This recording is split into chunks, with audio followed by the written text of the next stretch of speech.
Happy Sunday, everyone. Good morning, good afternoon. Hope the day is off to a good start.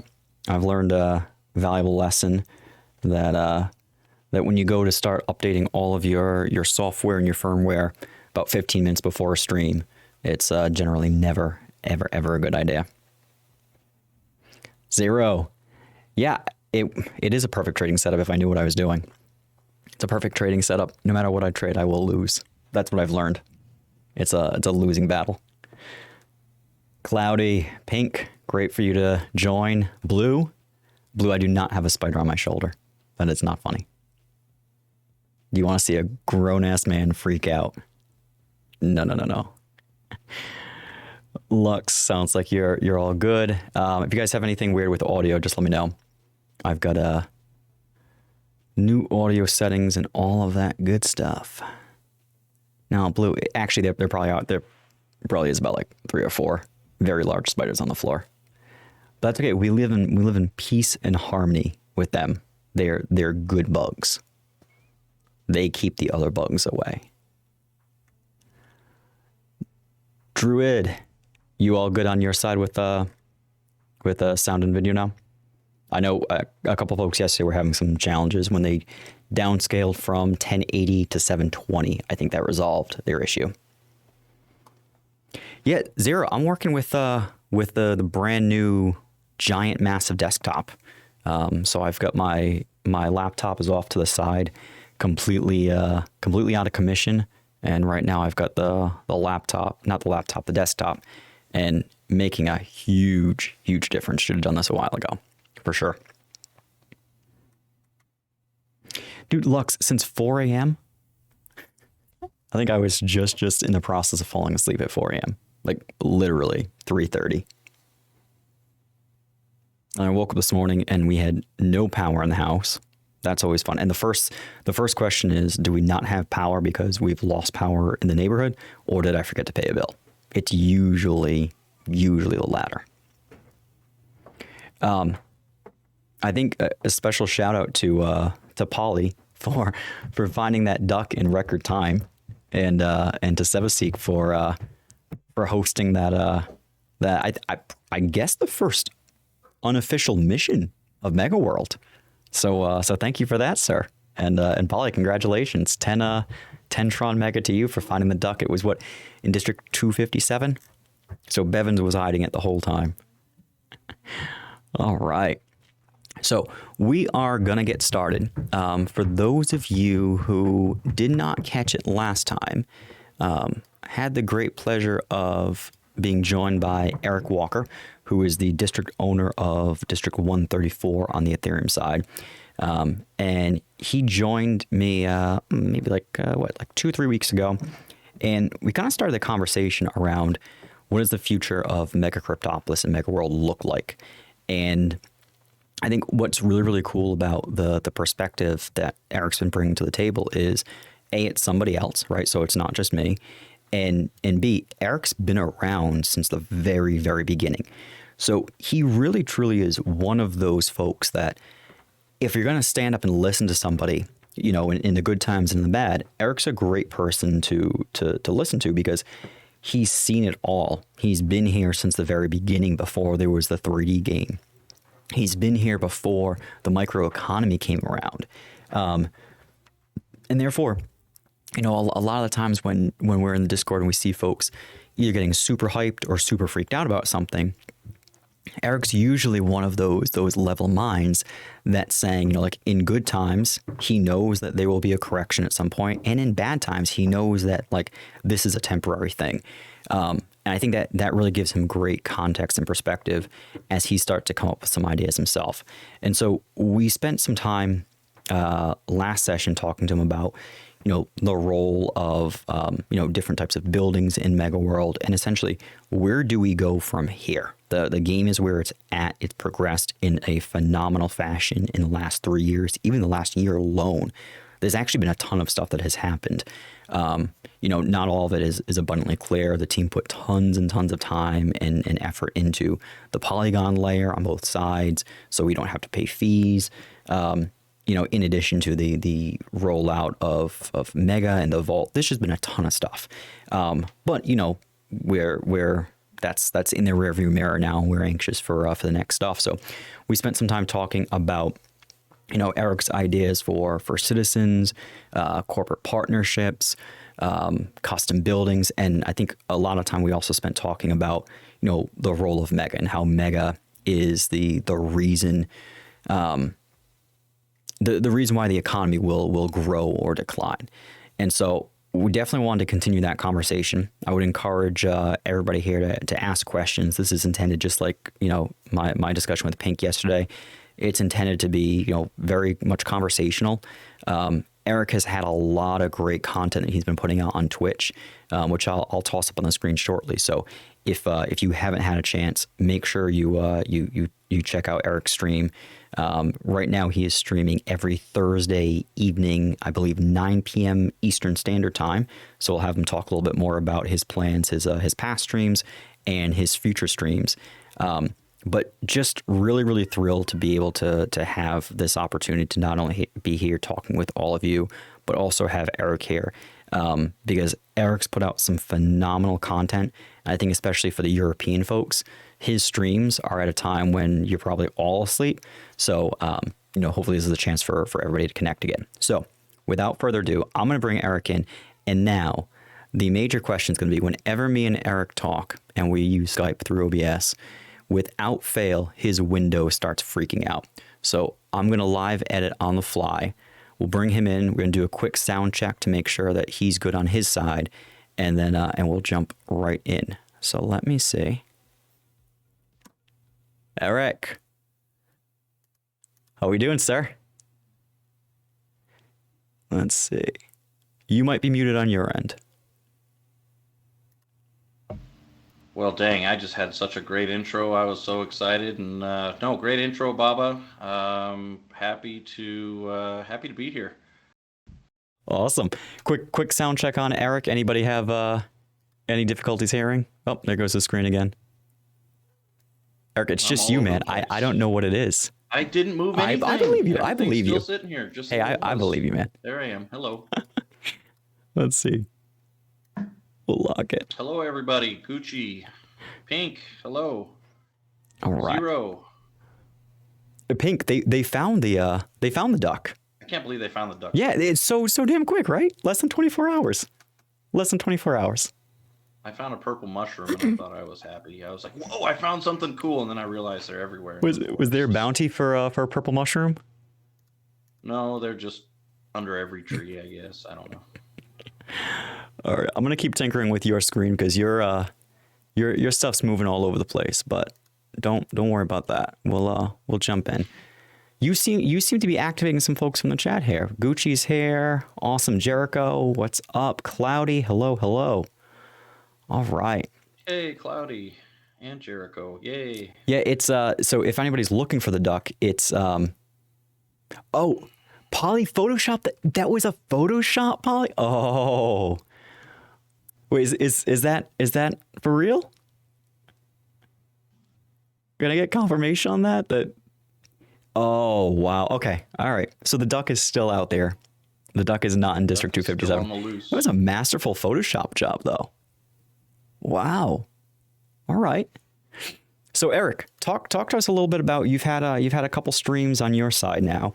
Yeah, absolutely. I think let's get right into it. You've had a lot of really, really interesting takes and opinions and thoughts on not just the corporate partnerships that are available out there, but also you spent some time talking to us a little bit about reimagining residentials.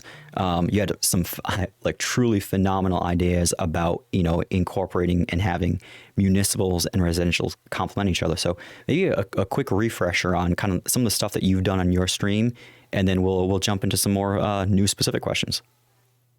Well, yeah, no, I really love you having me on your show. It's a great venue. It's a little different flavor when you get to actually talk to somebody, right? Instead of just talking to yourself. And I think you've got a better hour here to catch some of the more of the MCP people and more of the MCP family, I guess. So kind of getting into it, my thought process was a 6-part mini series. And And that was, not necessarily what's happening in MCP, but what could happen, or some ideas. Maybe even the dev team can step in and look at those and see if some of these ideas are viable. Um, we started out, I think the first one was bringing IRL to MCP. This was kind of a chat on, bringing the in real life companies into the metaverse, and partnering with, uh, in real life companies to bring them into, yeah, like I said, the metaverse. We talked a little bit about, some of the challenges, some of the challenging buildings that are out there. We've got the blog out there on the forgotten factories. Also, restoring residentials. That it took a flavor of its own. Started with, really the level 1 and level 7 residentials are kind of the key components. Really kind of started with a whole breeding program, kind of where we're at today, starting point, and moved it to where we could be, or what residentials could be used for. Um, on our last stream, I think you and I really went off on a tangent. We talked about a hospital on life support. That I'll get into. I haven't had that stream yet, but that's a future one. That's talking about some new use cases for municipal buildings, new use cases for existing buildings. But that one specifically will be about the hospital, and how we can incorporate that into Mega World.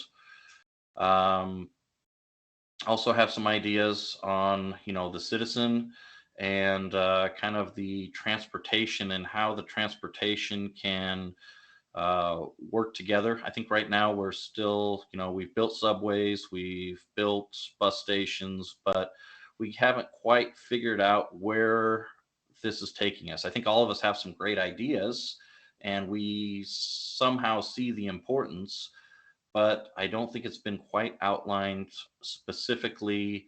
I would say it's still foggy.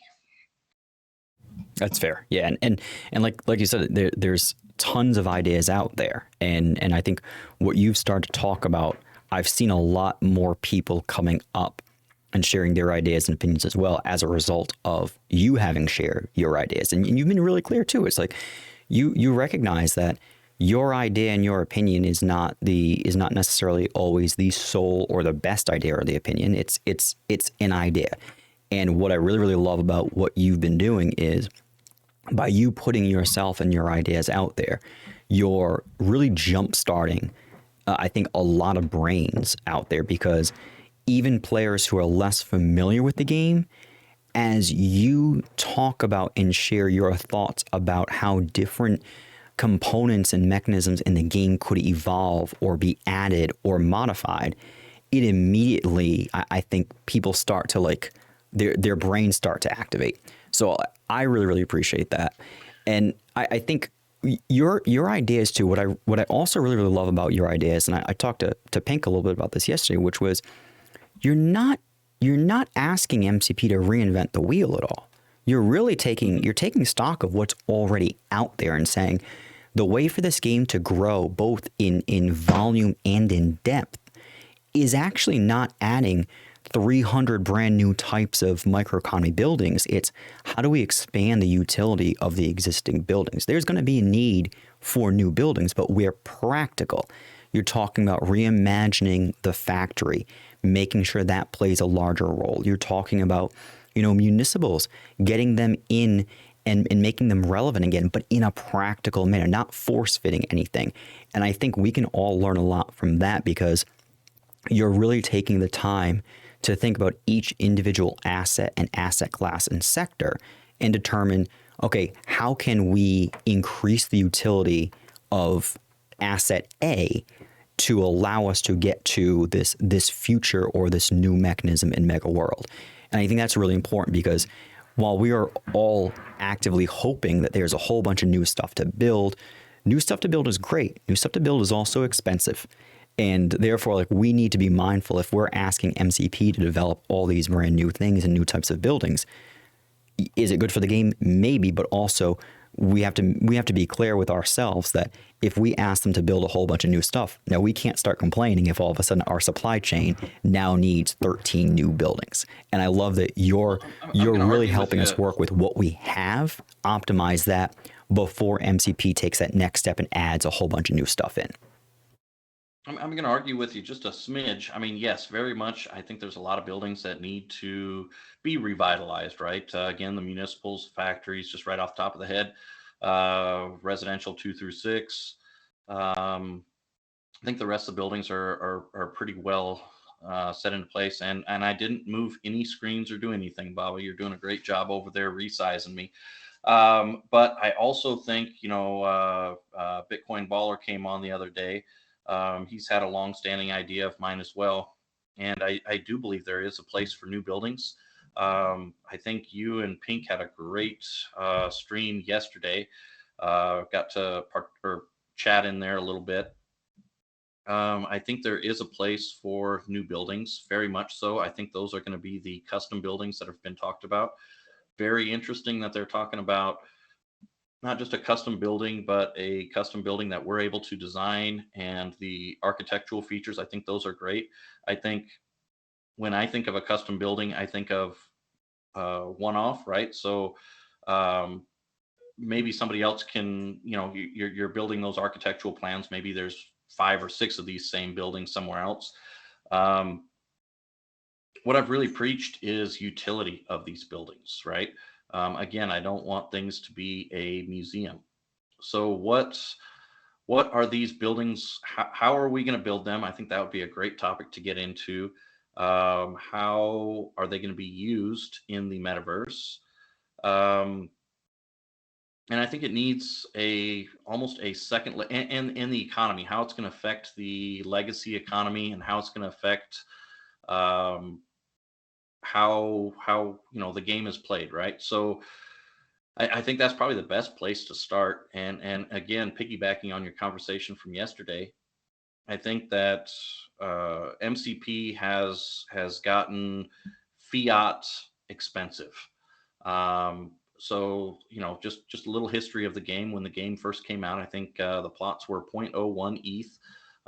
ETH was what, $150 or something like that, right? And so your plot might have cost $10. Those days are gone.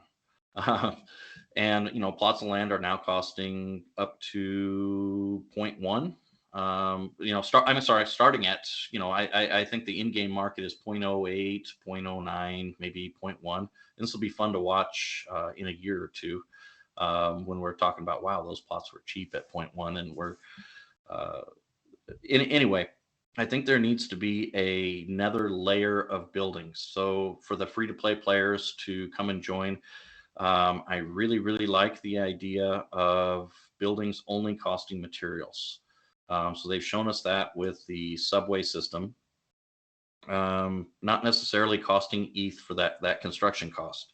What that's going to do is it's going to drive the microeconomy and the demand for resources a lot. They've also talked about doubling the cost of resources for legacy buildings.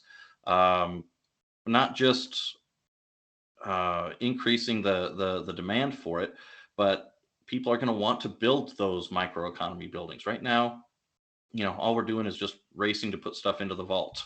I think, and that's at least my strategy: racing to put things into the vault and get as much mega as possible, and hold on to that mega until, like somebody said in Discord today, mega hits 1,000. Right? I mean, that's what we're all waiting for and hoping for. I kind of chuckle at that because we were talking about that earlier. But That'll be a good day. I think there, That'll be a good day for everyone. absolutely. I think there is a place for this second level of building, right? And I think that will allow the players with less fiat, right, to enter into the space, build buildings, have utility, and have that fun of constructing, right? I think it's so much fun. You talked about it. It's not about bragging. Oh, I'm building a level 7. No, it's just exciting to build. It really, really is exciting to build these level 7 buildings, and watch it live, right? I was actually, I'm even still thrilled whenever I collect citizens from a level 7 building. I posted that live on, so everybody could get an idea. Hey, uh, these are the parents, and this is what you can expect from a level 7 breeding. I think that was the first time on one of the streams. But we're talking about giving other folks a chance, a second layer, right? I would argue that I don't know. I think you on MCPHQ have kind of outlined what um, each of the levels cost, right? So just in, I hate to call it taxes because that has a separate word, but in what would you call that? In-game cost, I think is the best way of saying it, Construction which costs, is fees. Yeah, yeah, absolutely. construction costs, right? So I think that um, if we can eliminate that in-game construction cost and just go to materials, I think that benefits those custom buildings and players, and it entices them to build legacy buildings. So it's a layer built on a layer, right? Which ultimately, if there are future maps, I think that's very important. We've talked about this in Ignasium, the previous layer built on the next layer. Um, so I think that kind of speaks to the economy. Um, but why do you build these buildings? And that's really what I try to dive into specifically into each of the specific categories in the on my Twitch stream. But we've talked on. I think Baller mentioned it. He has some great ideas. I want to see in real life and the metaverse kind of collide together. Um, I don't know. What are your thoughts on that? I talked about the concert. I talked about concerts, the conferences. What are your thoughts on that? Yeah, I think the more you talk about that collision, the more it opens my eyes. I'm very much.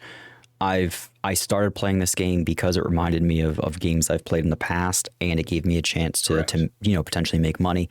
Plus, there's also this element too of like that entrepreneurial spirit. Like in this game, in this world, I get to be the head of my own company, and that's not something that I can do. I mean, I guess it is theoretically something I could do in real life, but it's not my real life job. I work for somebody else, and therefore I actually almost get to live vicariously through the metaverse, which I think is one of the allures of the metaverse. Is you get a chance to step outside of who you are and who you constrain yourself in the real world to be, and allows you to branch out. And the more you talk about, like you mentioned yesterday, like the idea of, a concert that takes place in the metaverse, and those tickets is what gives you admission, but then also those tickets become a collectible as well. Like the more you talk about it, the more me and my limited capacity to really truly understand and appreciate the metaverse, the more I'm starting to see like it's like this game of connect the dots. So I love that. I think one thing I did want to touch on though before we moved over to the custom buildings and metaverse stuff is you bring up a really interesting point, which is if MCP decides that custom buildings are going to be a material cost only, right? So you need to buy the land. That's a sunk cost. But then there's no construction fees or taxes. It's just materials. Talk to me a little bit about the global funds, because I know you personally, you use the global fund as one of the key performance indicators on the overall health of the economy in the game. So I think I know where you're going to go with this, but talk to me a little bit about if custom buildings become the next wave of construction, and they don't require Ethereum or Tron to construct. Talk to me a little bit about how that global fund stabilizes and grows again, so that office owners are looking at this saying, "Hell yeah, it's a new golden age."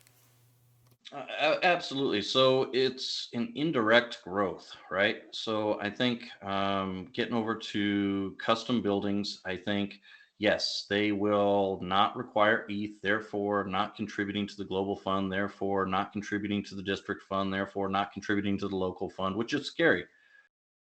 I own a district. I own local offices. I own global offices. Um, that's scary. But what I think it's going to do is people are going to get excited about this massive. I mean, just this is going to be like adding transportation to the Tron world, where there were no bricks in the vault. I think it's going to be. I mean, it's crazy to imagine. I think we're up to like 5 million wood and 3 million sand. It's crazy to think that that could actually happen, and I'm sure there's some massive whale wallets out there with about another, you know, 5 million of each material sitting there just waiting to convert.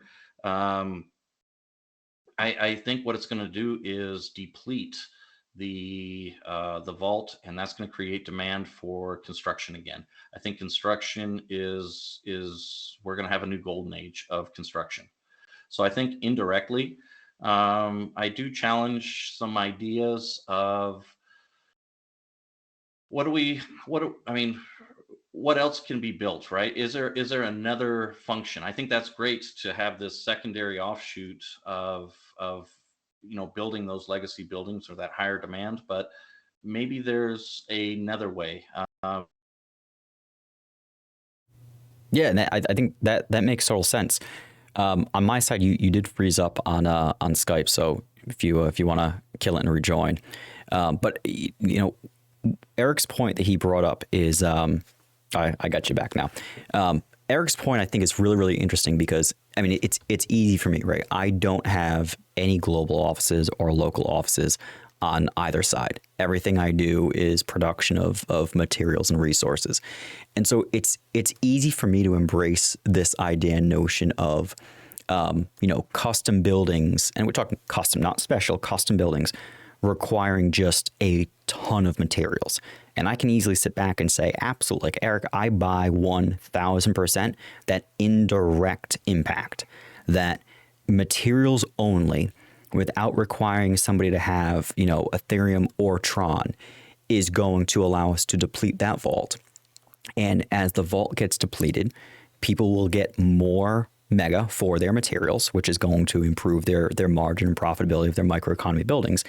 And as more people need more materials for these custom buildings, they're going to have to purchase or acquire Mega, which is also going to drive the price up.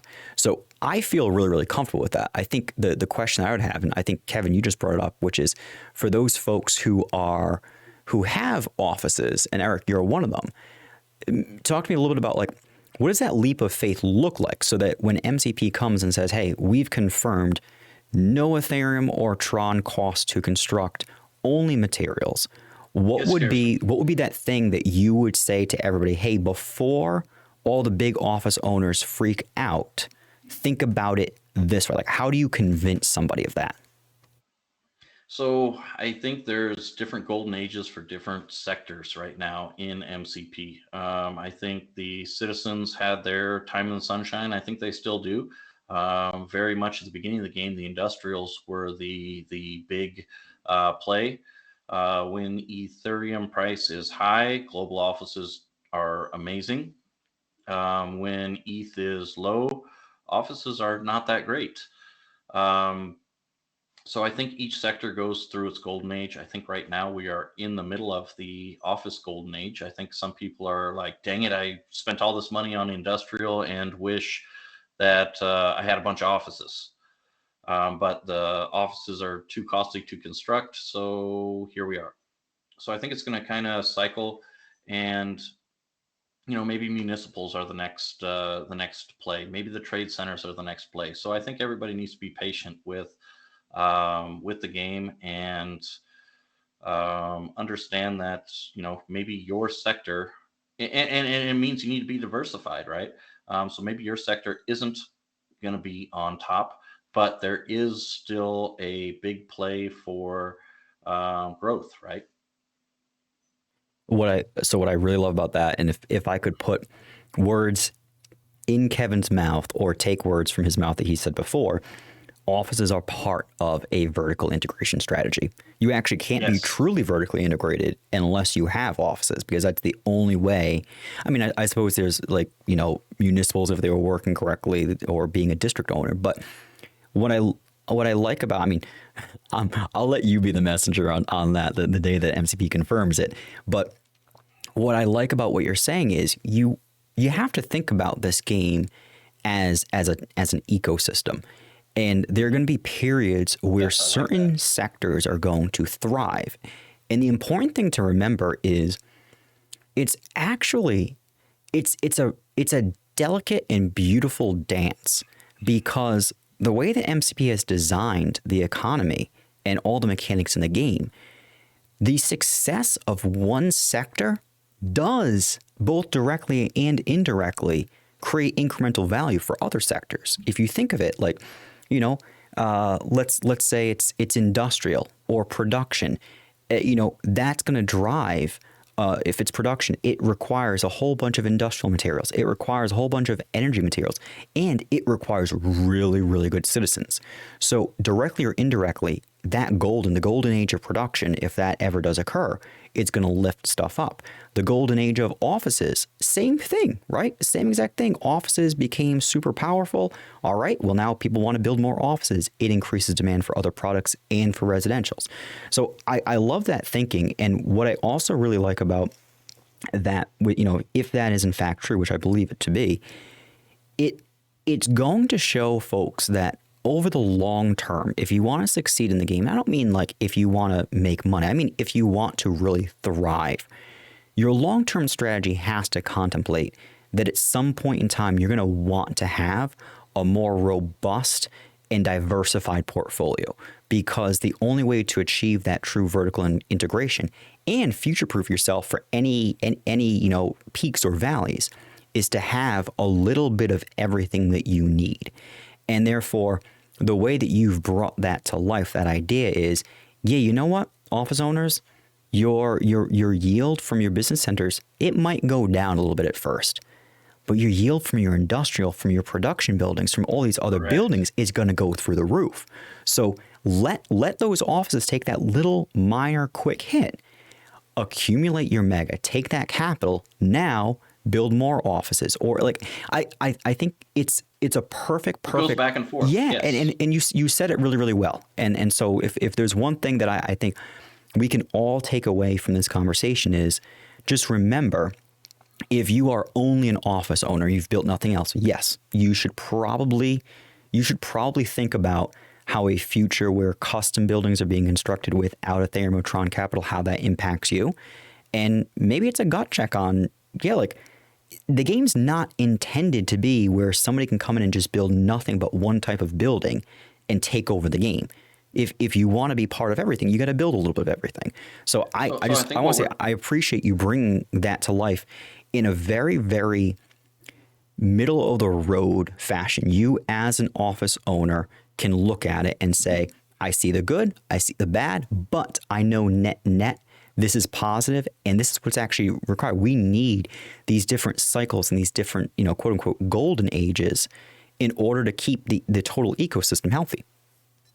So, this goes back to a new player comes in the game, the first question they ask what map to start on. I'm not going to get into that whole argument or go down that rabbit hole, but it is where do I start? What district? Blah blah blah blah blah. And I really start with I think I've outlined it a few times into 5 bullet points. What's your budget? What are you looking for? And what's your strategy? So the strategy piece is really interesting and very important to start out with. And I think this is kind of two titans battling the different strategies, because if you look at it, your strategy initially, and I think it was somebody that gave you the recommendation, be good at one thing and do it only, right? So you took the approach of be very, very good at energy and water plots. That was your initial. I remember watching. I think it was one of your first streams, watching kind of your methodology of Ethereum and your strategy of Ethereum. But then, as you later found out, okay, great, I've sucked up the prime spots of energy, and you're like, well, shoot, now I need to build these buildings. So then you were like, well, maybe I'll diversify a little bit and buy an industrial over here. And then you're like, well, shoot, once I get up to level 6 and 7, I kind of need some production buildings. I'm going to need some stone, still an industrial building, but I'm going to need some bricks. So maybe I'll just build one quick brick building and still focus on the energy, right? I am moving around all over the place. I love it. And then you're like, well, shoot, now I have all of this energy. What am I going to do with it? I can't trade it uh, on the marketplace. So you're like, well, what's the biggest burner of energy? It is steel. And I thought that was a genius way of backing into it. But essentially, what you've done, Baba, is you have realistically gone through the process, not in your head. You were and you still are a very energy focused person, but you have backed into, you can't just have one building. You need to have these alternate buildings. And maybe that's not going to be your heavy spot. So you might not, energy is going to have a golden age. I guarantee it. We're going to be short on energy at some point. But we just kind of need to pick and choose that golden age. But I think the vertical integration strategy, I've always been a big proponent of vertical integration. I think I've been more land focused than I took a rental approach to things, which I still haven't had my golden age, by the way. MCP, if you want to do that layer 2 rentals, I've got a few buildings that I would happy to rent to somebody, but right now it's not economical, right? But I think you're backing in slowly into that vertical integration and may not even see it. I don't know. Do you see your strategy as kind of morphing into as you see, different sectors go up and down? Yeah, I think for me, so when I started, like you said, Baller gave me the great advice, and it was be great at something. Don't spread yourself super thin across everything. Be great at something. Like hang your hat on one thing. And at that time, that made there weren't not a lot of people were doing, because I think a lot of people initially focus on vertical integration, and I embraced it. I fought it at first. I was like, no, like I need to have a little bit of everything. And the more he talked to me about it, the more I was like, oh, okay, no, like you're spot on here.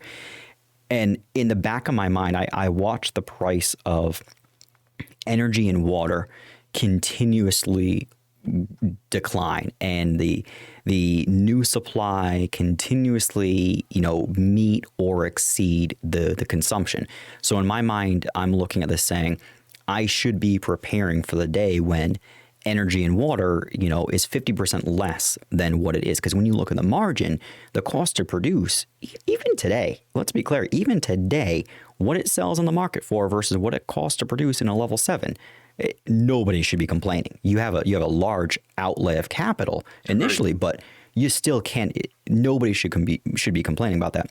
But what I did identify was, like you're saying, is that there is a time and a place where certain sectors become more or less relevant, and with the incorporation of Mega into the ecosystem and the vault, it kind of put me in a position where I said, okay, if there's ever a day where Mega is not super valuable, it's going to bring the cost of energy and water down. And because of how much I produce too, I'm also not going to be in a position where, unless I'm selling to somebody big, I actually don't have enough customers to sell off what I make every day.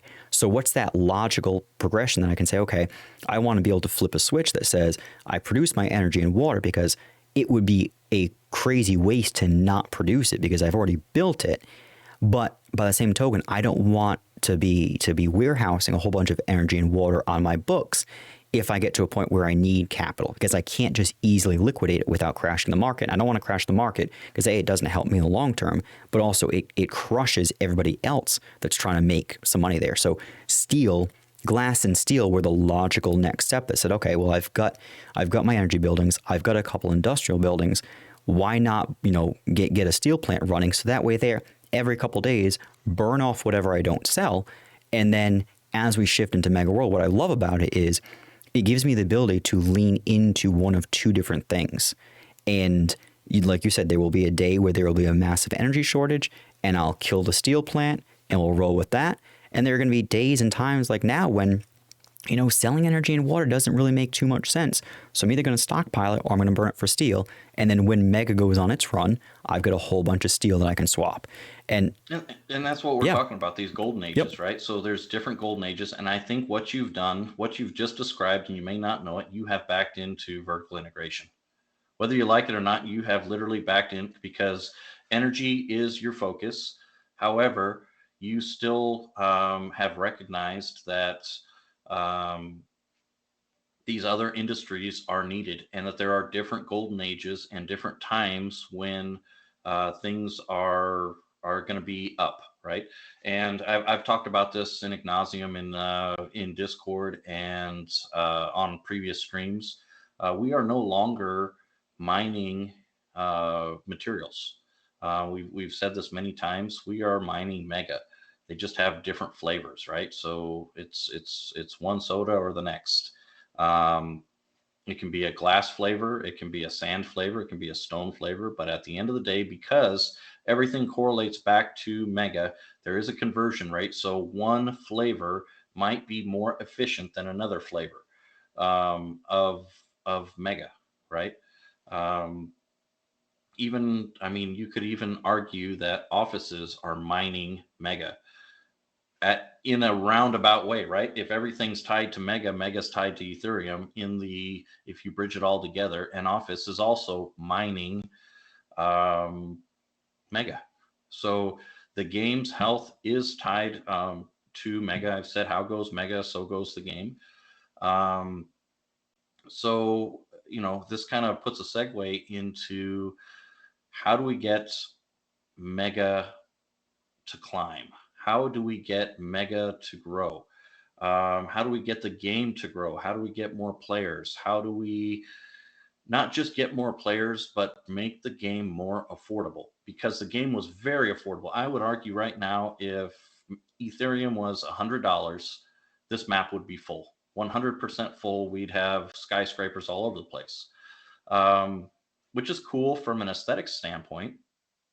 But at this point, people have put in $30,000, $40,000 for a level 7 building. I would argue that a second layer on top of the microeconomy is necessary to get new players into the game. Um, I don't want to price people out of the game, but I also don't want the people that have put their fiat into the game to lose their value. And that's where I think Bitcoin Baller was talking about that second layer of building needs to be created.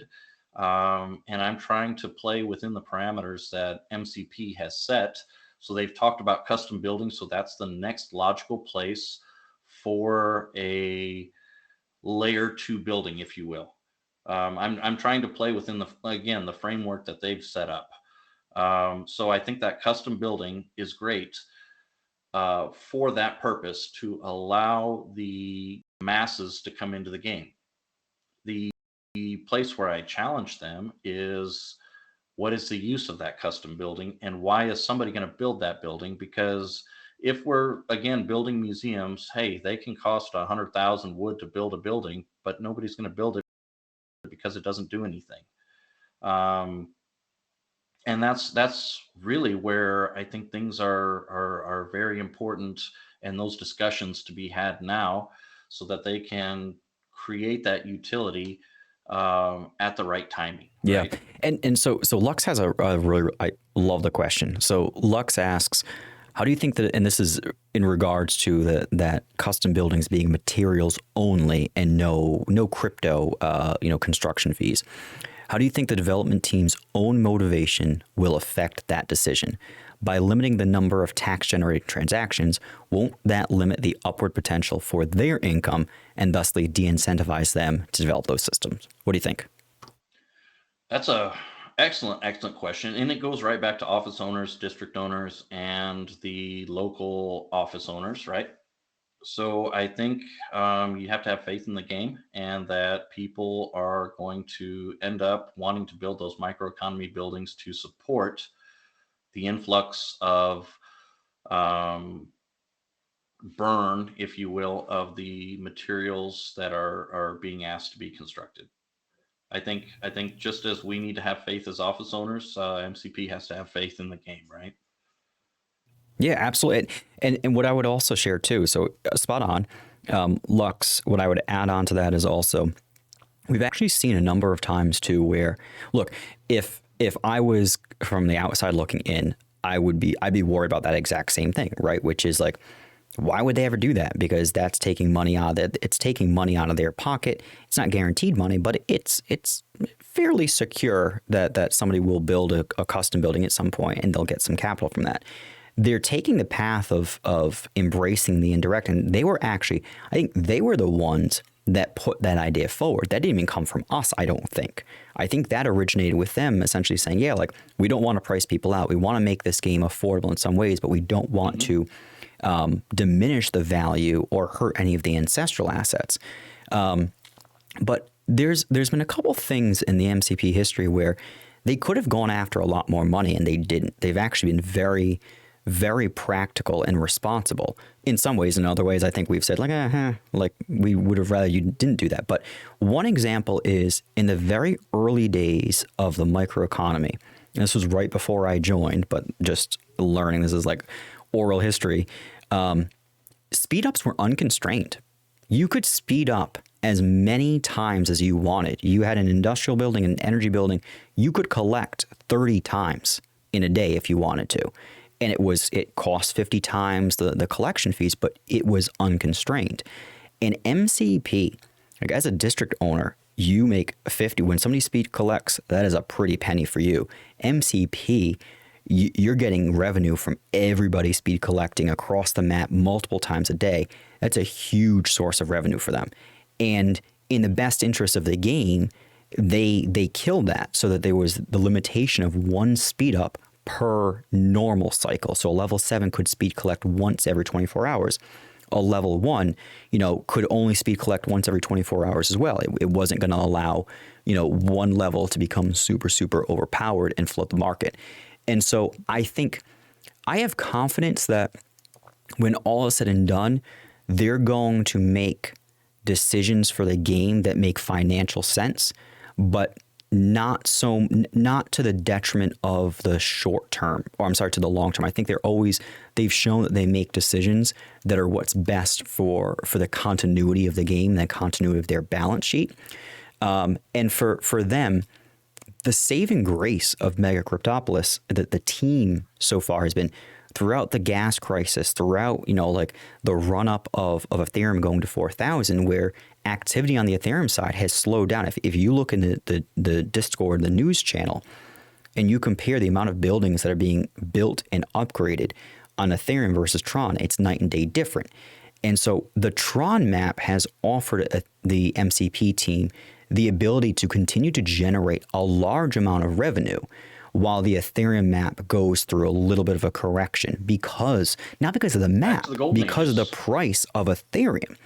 And so they have, I think, with everything they do, the good thing is they do have the game designed in a way where if one line item in their P&L starts to take a dip, there's something else that picks up, just like what Eric's talking about. As one sector kind of dwindles, another one comes back up. So I feel confident that they will make that decision. We also do have to think about there's that mega tax fund that's out there.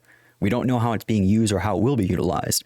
But in theory, they're also accumulating some sort of fund on the Mega side. So if they're incentivized by Mega, which they can then take and flip and do whatever they want there too, there's value created for them as well.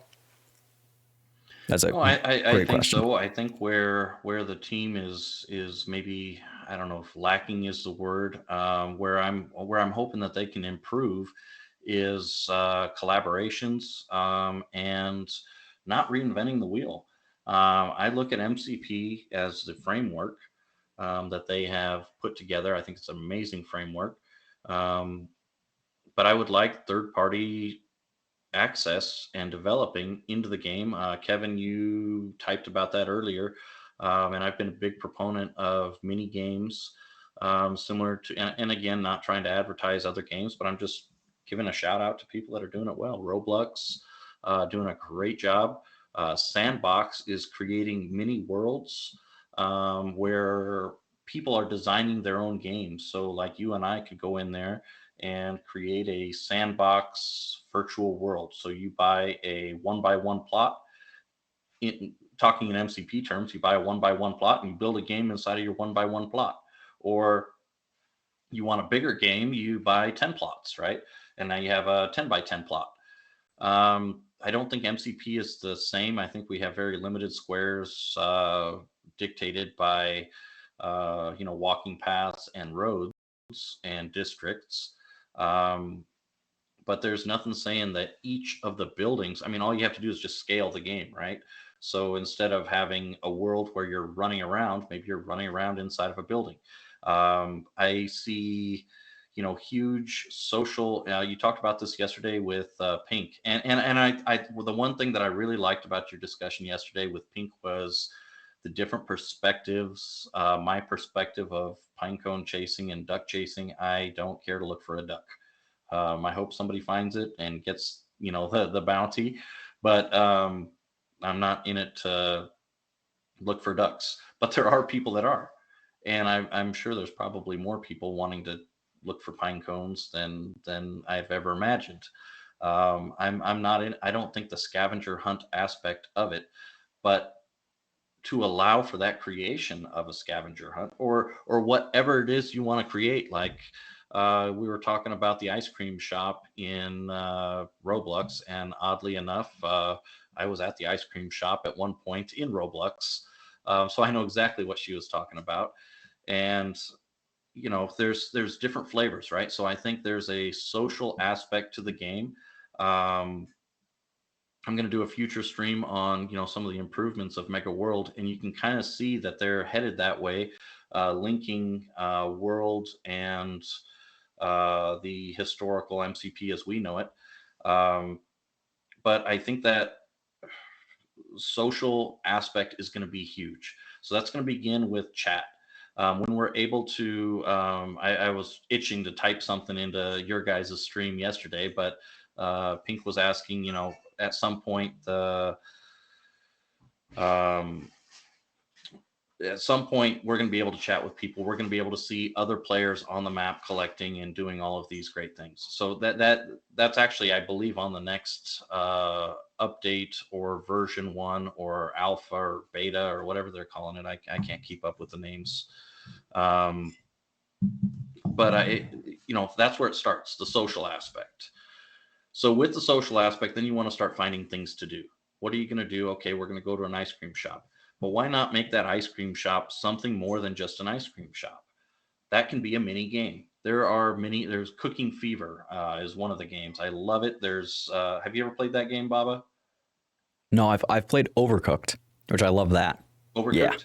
So what they have is you're in this restaurant, um, and they have let's say you're making breakfast, right? So they have eggs, and then they have bacon and sausage, and then they have these customers coming up to your window asking you for a meal. So you have to quick grab a plate and put the different items. So they'll come up to you and ask for eggs and sausage. So then you quickly grab your plate, and then while you're grabbing that, like three other people come up, and then now the next guy's asking you for toast, a coffee, and something else. So you're still dealing with the first guy. You give it to him. He gives you some money, which I would think in this game it would be world. Then the next guy's asking for his coffee. You quick hand him the coffee, and while you're handing it, the next coffee's pouring. So as you're clicking it becomes more and more challenging to get all the different combinations right. And those people are handing over fake coins, and then those coins are used to upgrade the appliances inside of your kitchen, right? So you have, let's say, a one burner stove, and you're waiting for your egg to cook. The issue is your egg costs you money every time you put an egg. So if you leave that egg cooking on the stove too long, it burns, and then you got to throw it away, which causes you to get backed up in the line. Your customers have an anger meter. So the longer they're waiting in line, they get angry. So it behooves you to do things quickly, right? And upgrade your appliances. So maybe not a one coffee machine thing, but now you have three coffees pouring at the same time. And it takes maybe 5 to 10 seconds for the coffee to fully pour. So it helps you to have that upgraded appliance. So this game right here, what I've just described, is a mini game that would play right into crafting, and crafting builds right into um, burning of materials. Burning of materials leads to the industrial sector growing. So it's a whole uh, it's a added layer of complexity. However, that layer of complexity, you could solely play just that little bitty cooking fever game inside of MCP and forget all the rest of everything. You could be happy just collecting worlds. It scales to where it's affordable, to where, hey, you're just running around having fun chasing pine cones, buying and selling worlds. You've bought a coffee and you're excited. You're drinking a coffee with your friend in the metaverse, if you will, right? And you're having a chat with them. Instead of having a chat in Discord, you're having a chat in the metaverse, drinking a coffee at a shop owned by a person, using materials that people are trying to upgrade in order to. Do you see the extra level of complexity there? Yeah, And absolutely. that's Right. And like you that's said, where, when I say mini games, those are the kind of games. That's one right. description of a mini game inside of a building, inside of a custom It's building. it's it's adding depth. It's not just it's not a new layer. Yes, It's depth. That's a good word. depth to that layer. So it's not just tossing something on top for the sake of it, but because there's a practical purpose and a reason. And I think like where my mind goes to all that is like there's a novelty element of that I totally get. Like, yes, walk around, you can put your VR headset on. That's the way we're going. Enjoy yourself. Yes, yes, yes. But what I want to see MCP do is, why am I drinking this coffee? What is this coffee allowing me to do in For the game? gameplay. And like that for me, when I see them share their vision for that, I'm going to be over the moon. I'm going to be that's the last thing that I need to see to feel ultra Talking style confident. points. Yeah.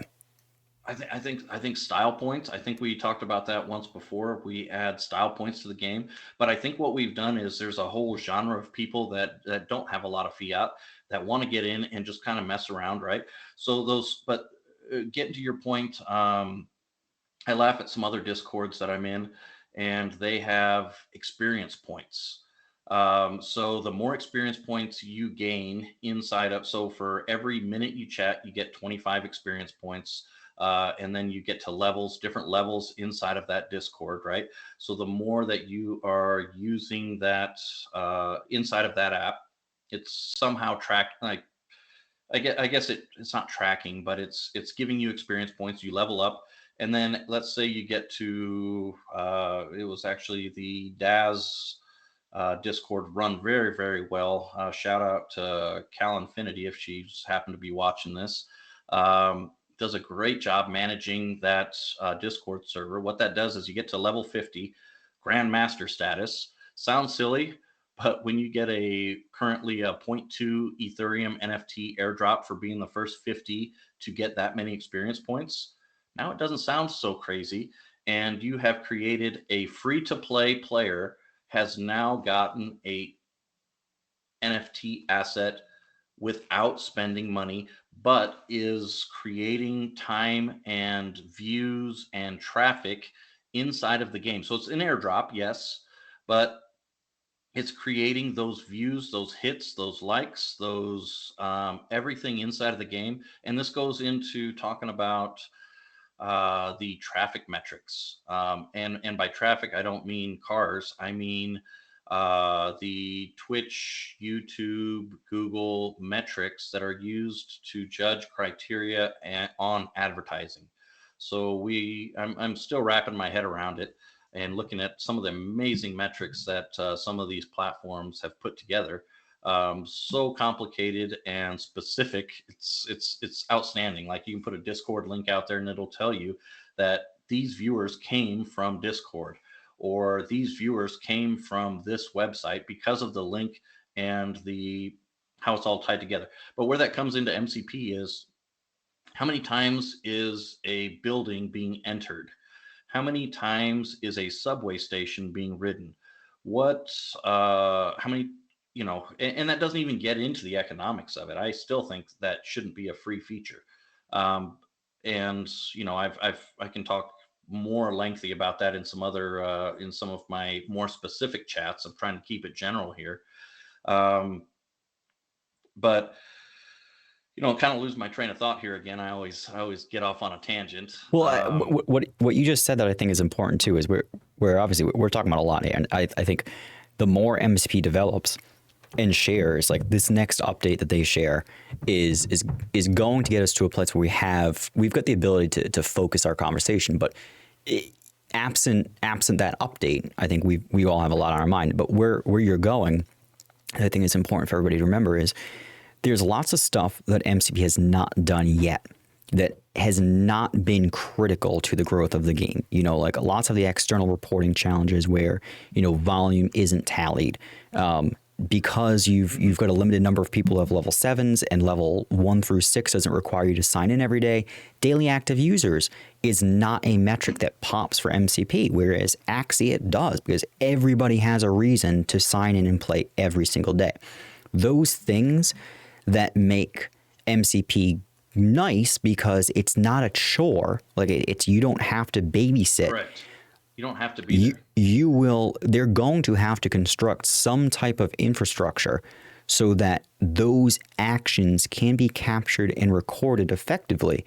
Otherwise, your ability to draw in new people, corporations, and all these things is going to be limited. So I think you bring up a really critical point that for us to get from where we are today to a world where in-game advertisement and other traffic dependent things, we're going to need those stats, and they're going to have to build that. And we as a community are going to have to understand not everything that they develop or they focus their time on is going to be aesthetic, is going to be something that we can put our finger on.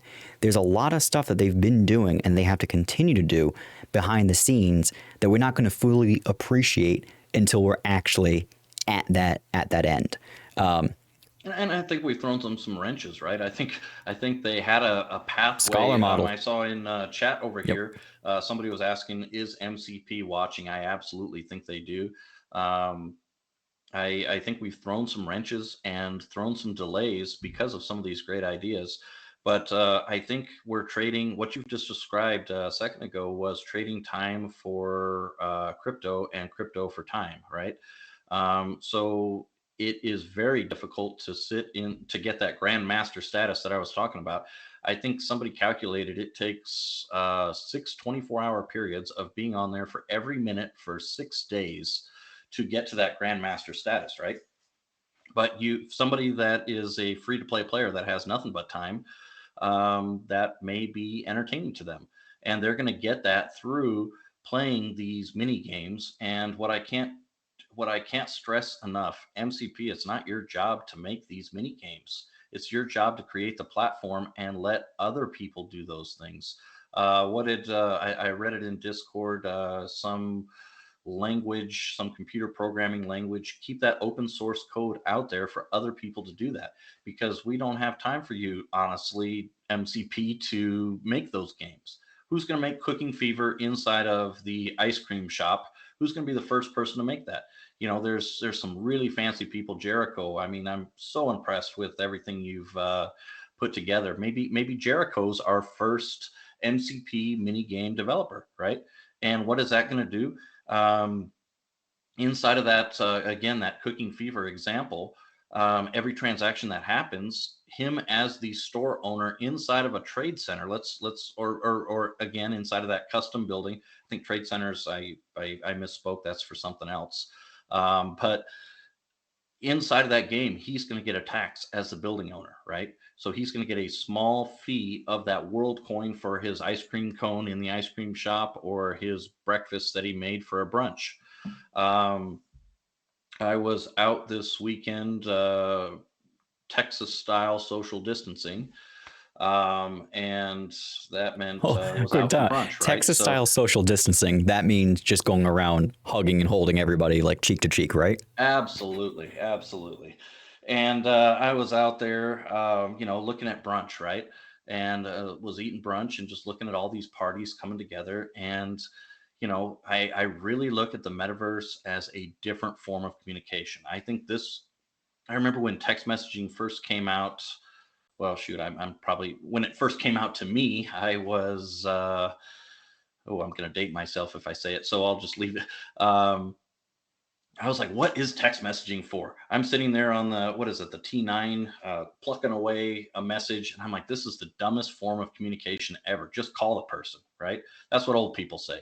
And then I realized, wow, this is pretty cool. You can talk to somebody and not have the whole world hear what you're saying. If you're out in public, it's great to use a text message, right? A different form of communication. I think the metaverse is going to be a different form of communication. It's going to take these Discord chats that are very much room specific, topic specific, to a general world specific, and open it up to everybody. Yeah, it's a great point. We don't fully understand or appreciate, I think, the future until we stop and we look back at how communication has evolved and how our feelings Yes. about that new method of communication changed rapidly, or I guess not rapidly, but gradually over the course of time. Where, to your point, like text message, like I'm not gonna, I'll just call, I'll say it. It's easier. And to be honest, I think the same way about like VR and metaverse. Like I'm truly not really into that. Like I can see a path where that's exciting and it's the future, but I'm talking about texting in Discord the way that you were talking about texting back then, which is I don't want to put on a headset to go into, like I'll just let me fire up Twitch and we'll do this. But where you're going, what you're talking about is you're creating, if MCP does it the right way, you're creating a world where we don't have to go to Twitch. We can have this conversation just like this, face to face, but inside And a custom imagine building. the differences, Yeah, and the different form of communication. So we are sitting there. I think they talked about it. There was a picture, I put it up, where they had one person in the middle with like a coliseum, in a circle with a bunch of people. We could have a sit down panel discussion, which leads to another forum, which is the crypto conferences. I saw one here recently. I think you and I were both kind of salivating at wanting to watch or get access to those streams in the, I don't know if they were they were not Twitch streams, they were Twitter streams, they were some streaming service. And we wanted to get access to it, but it was like $50 to get in, and I wasn't willing to pay it. Um, but there were some great speakers there, right? So what if you had those conferences and you had an entry fee to get in, right? And that was your arena. So then what that leads to, and again, this is all, you need these different groups of people. I mean, this is like high school groups, right? We've got the jocks, we've got the people that wear the black makeup. What are they called? The goth people. We've got the popular crowd. We've got the cheerleaders people. We need all of these different groups to come together in the metaverse, because each one's going to have a different flavor, right? Just like Pink has a different flavor of what entertains her, and that's what was so fun about because I think you and I have both kind of lost the feeling of the newness of the game, right? And what entertains the new players versus what might entertain you and I is very, very, very different. Um, so I think we need all of these different flavors. But what, so the next logical thing would be, all right, so we're having crypto conferences. We're not just two people on a screen. We're we're in VR now. We're there, and what does that mean? So text messages, you can't see the emotion on the person's face. You can't see, um, now, if you switch it from text message to Twitch, you can see the emotion on the face, but it's still just a smidge awkward. I don't feel like I'm in the same room as you. I don't feel like I'm in the same place. I feel like I'm over here, you're over there, and we're talking together. Cool, we're talking on video, but imagine if we felt like we were in the same space. Would we behave? Would we interact the same way? So getting into it and into collaborations, and this is what's very, very, very important. And MCP unfortunately does not the greatest job, and I'm hoping by watching more of these videos they will take some thoughts from it, right? And that's again what my Twitch stream is all about, giving them some ideas, from other than just in Discord.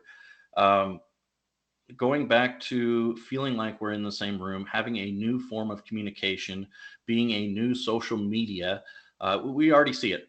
I was joking the other day. My parents were over for Christmas, and we talked about cutting the cord. We talked about getting rid of cable and how prevalent that is. I asked my girlfriend if, her parents had cut the cord, and they said yes a year ago. So my parents are behind the curve. But I'm talking to them about different streaming services, right? Um, and I've cut the cord. I don't have cable. It's the first time in probably 2, 3 years I haven't had cable, and I don't need it or want it. So that's one way of looking at it, right? Um, I think we're going to move into this new, again, going back to Facebook. Facebook, I see it all over the place in different streams where they're cutting their social media.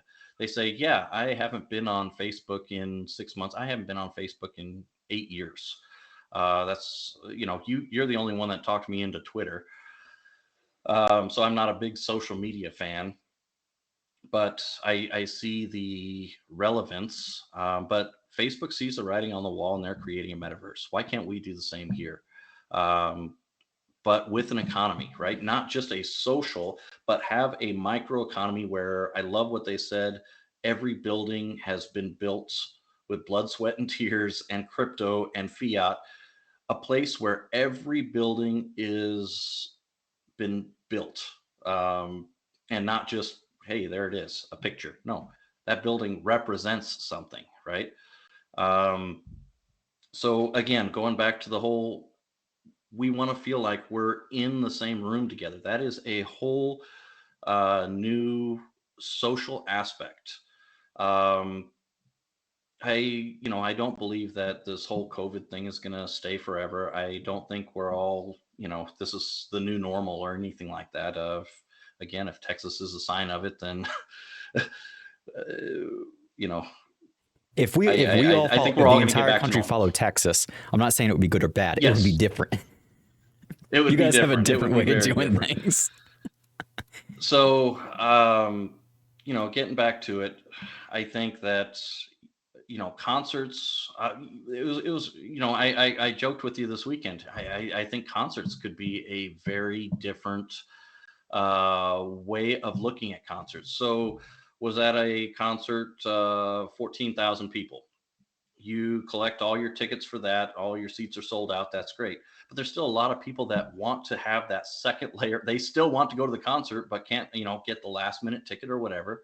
So what about a new revenue stream where the artist is not only present, but he also has a metaverse simultaneously, a metaverse stage where he still has the music and you still get the feeling for the live portion of it where, he's still talking and, having fun. He gets an additional revenue stream, and now 50,000, 100,000, 200,000, a million people can now watch simultaneously and feel like they are in the same place. So how does that tie into, so I'm talking about just metaverse in general, but how does that tie into MCP? So Right. MCP could create that arena, right? That arena where you're putting those VR goggles like Pink Moon was talking about the other day. Wouldn't it be great? Um, and all of this sounds like pie in the sky dreams, but it's already there. It's on the shelf, guys. It's on the shelf. Stop creating. Like I've talked a couple times about DAZ 3D. I've been chatting pretty active in the DAZ 3D chat. In my citizen Twitch, I showed some of the examples of what they're creating. I mean, these people are ultra hyper realistic. And it's not just a hyper 3D model, but you're actually able to animate and have those people walking and have gestures and, um, you know, basically it's again back to that social media and another form of communication. Instead of just text messages where I don't get to see that emotion, I see that when I'm in the room. I could see your gestures, and that makes me respond a certain way inside of the metaverse. So having that gesture feature, yes, that would take MCP a decade to create. Don't create at MCP. Partner with them. I'm not saying specifically with them. Anybody that does anything similar to that, I'm sure there's more than one company. That's just one that I've come up with and that I've seen and been impressed with. So that group has partnered with a 3D world generator that creates a 3D world. So they're backing into it from the avatar aspect of the metaverse. Why not? We have the world, they have the avatar and the VR, so that they have the VR company that's creating that world. It's specifically for VR. They've been doing this for a decade. Daz has been doing it for almost 20 years, creating 3D models for the likes of Pixar and all those people, right? I think we've all seen the stick outlines where they gesture and do all of those great things, and then on top of that you put the layers and the renderings, right? That's what they're all about. So partner with those companies that are great with it, combine the two, build those arenas like I'm talking about, where you have an IRL band that has 14,000 seats, but there's another 100,000 people that would love to watch that. Gives everybody another revenue stream, gives the concert venue owner another stream. I mean, good Lord, the sky is the limit here. There's just, and it's fun to dream and do all these things. It's just, I get disheartened sometimes when I see other folks doing it. And I'm like, we can do this. Yeah, no, for sure. You talk about concerts and stuff like that, and I think like we're diving really deep into what Mega World could be, but like the low hanging fruit there too, I guess maybe the unintended consequence of a system like that is actually the ability for the rise of the indie artist to come to fruition, because it doesn't have to be Snoop Dogg. It doesn't have to be, a major recording artist or band. This gives way for all sorts of independent artists to come and have their own concert. So that concept you're talking about, concerts, yes. There's a lot of cool stuff in there that's not just about a game, but also potentially for the betterment of society. So I think what's cool is as we dive down each rabbit hole here, we find stuff that's not only good for the game and the experience, but also for society as well. I want to stop for a quick minute, just review chat here. So Arkham, appreciate the follow. Thank you very much. Apparently me and you, Eric, we look like we could be brothers, according to Arkham, which, I mean, in the MCP family, we are brothers. So we can check that box. Yeah, I like Vitaly was talking about, like, similar to what you were saying, Eric, with Jericho and his work, something like that by MCP, building the platform and then allowing developers to create on top of that would give something like Jericho the ability to create these mini games, to sell them, and then benefit from a X% of what's generated through them. So I love that idea. Clearly, there's a lot of stuff that can be that can happen there. And then Zero mentions too, we were talking about the coffee and drinking the coffee, is that it's an alternate method of stamina restoration.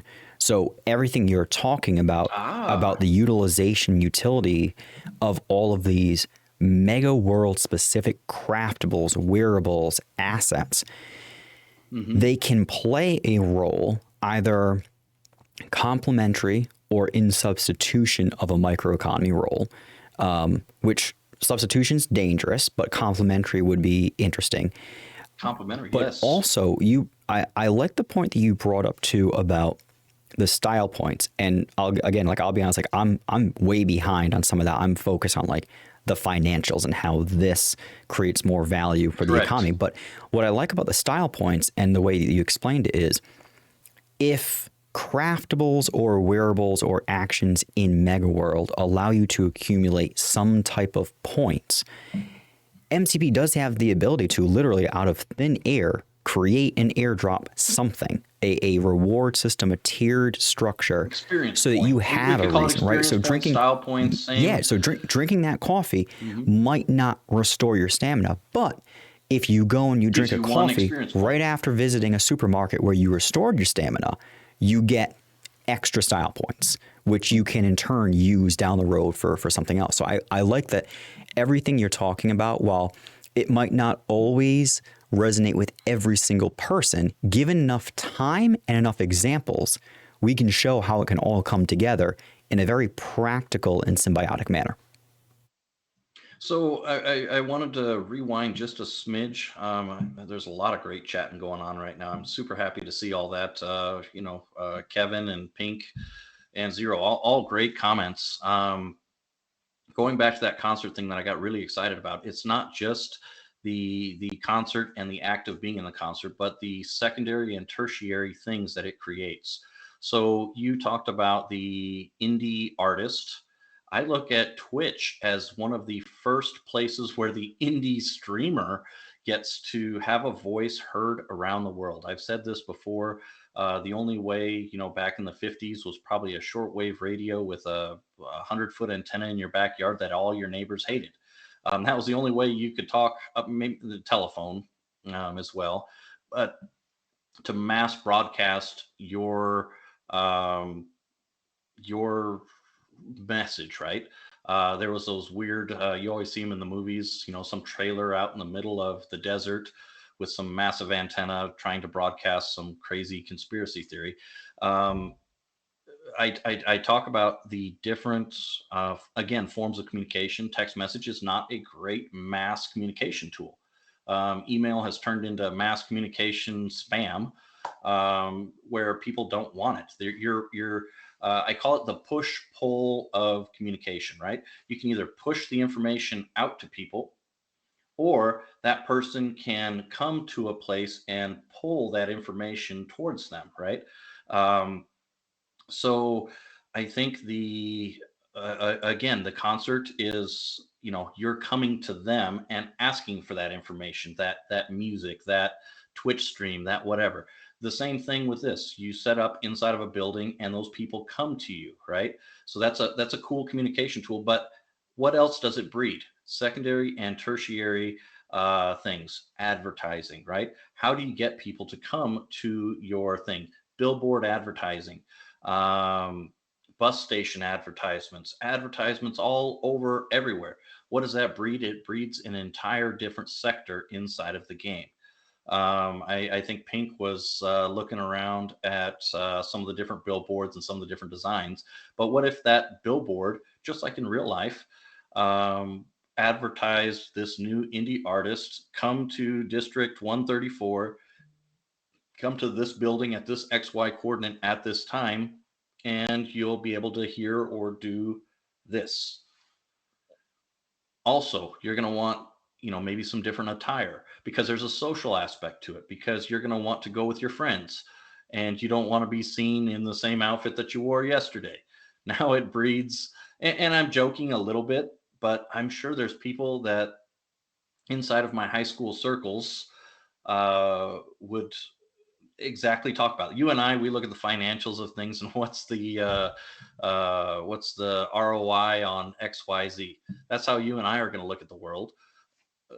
But there's other people that would look at this from a social aspect. So going to that concert is going to, again, a tertiary effect is going to be, hey, I want to be seen in this or that at this concert, because I want to attract other people that may like this NFT. So I want to wear this NFT t-shirt because I'm representing this NFT, and I want other people to know that I like that. So they're going to want to, hey, where did you get that NFT? So they're going to say, hey, I bought this in that wonderful District 134 at the Trade Center on the corner of this and that. That then spawns what's after tertiary? Quadrutiary? I don't know. Did I just make up a word? I don't know. So. If you figure that one out, though, let me know. Quadrutiary. So now it has created a reason for transportation, right? It creates a reason for me to want to move from wherever I'm at. Here's the concert. Hey, where did you get that shirt? I got that shirt in 134. Let me hop on the subway, which I don't have yet. If anybody wants to build one, I'm still waiting for somebody to build a subway in one. One of these days, somebody finally is, and I'm curious to see if your reaction is. It'll be with just your luck. Somebody will build it, and the next week MCP will say, "Oh, hey, so district owners, we thought about it, and this is really the best way for you to monetize your district." That's what's going to happen. Mm-hmm. Of course.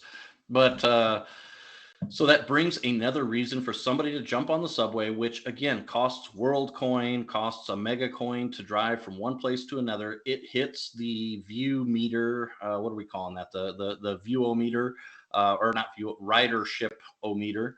And that creates traffic. Traffic creates more cost for advertising, right? It creates a metric for advertisers to use to see how much their advertisement is worth, how often it's seen.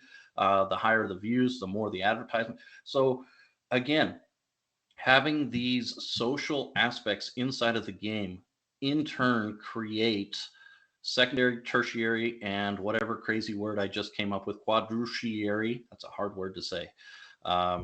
Can't say that 3 times Because it might not be a word. I don't know if you can say it's a hard word to say if it's not a word. It's not a word. It's a hard sound to make. Or maybe it is. Maybe it's like, can somebody Google this right now for us? Is quadrutiary a word? Maybe.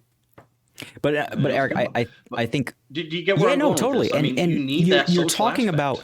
I think again, it's like there's some stuff like you said that the social elements are going to resonate with certain people, and the financial is going to resonate with others. And we're not all going to look at this future and immediately hone in on the same thing. We're all going to have a North Star, the first thing that comes to mind when we think of Mega World in the future. But over the course of time, we as a group and as a herd are naturally going to kind of move into a place where, yes, like what starts off as me feeling like the social element is secondary. I don't care, but give it enough time. And yeah, you know what? I am going to want to wear a different shirt every day because it has become important to me.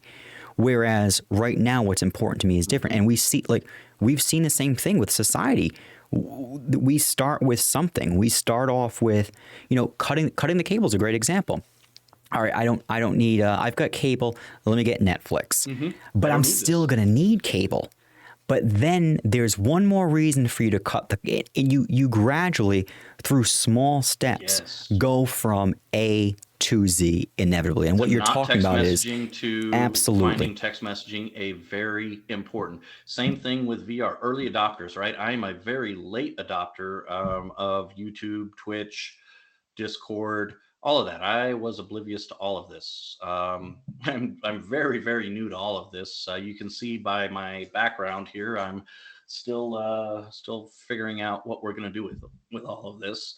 But unlike our OCD Baba over here, I'm more about just getting content and talking than trying to perfect everything before we get going. So sometimes you got to bear with me. I've got some sound issues or this, that, and the other thing. My video keeps getting bigger and smaller. I don't know why. I'm literally not even touching my mouse. I am sitting here. Sometimes I look like I'm being interrogated over here. I don't know. But I hope the message is getting out there, not just to the people, so that other people have a voice and that MCP is hearing some of these things. I kind of joke, even the chat, right? So why are we going to create chat rooms, chat servers, chat everything? Roblox does it. They have it up in the top left corner. What if we partnered with a Discord? What if Discord created our chat, right? So you get these people with these massive followers, and maybe the Discord chat view window is transparent, where you don't see the background.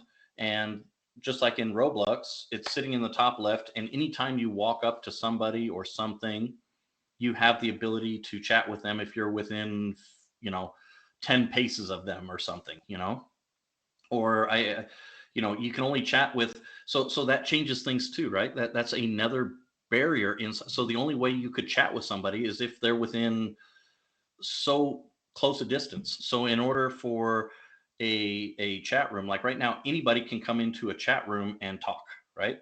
The only way you could chat inside of MCP would be 15 people would need to gather inside of a place, be it the coffee shop, in the concert, um, on the street corner of, X coordinate and Y coordinate. That's the only way you can chat. So you have to actually coordinate with people.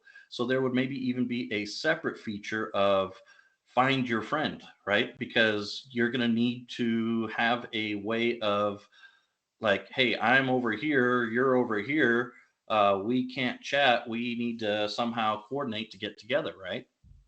So there's going to be some nuances there. But what I'm trying to describe again is MCP. These things have all been created.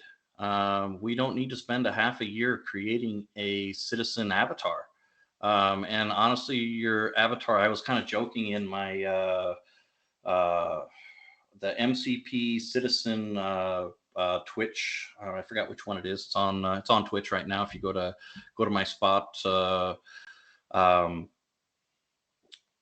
you look at the MCP, the what am I the accessories. You look at the MCP accessories. Bobby, you might throw that up on the screen. Look at the MCP accessories. I don't know if you go to like a trade center over there.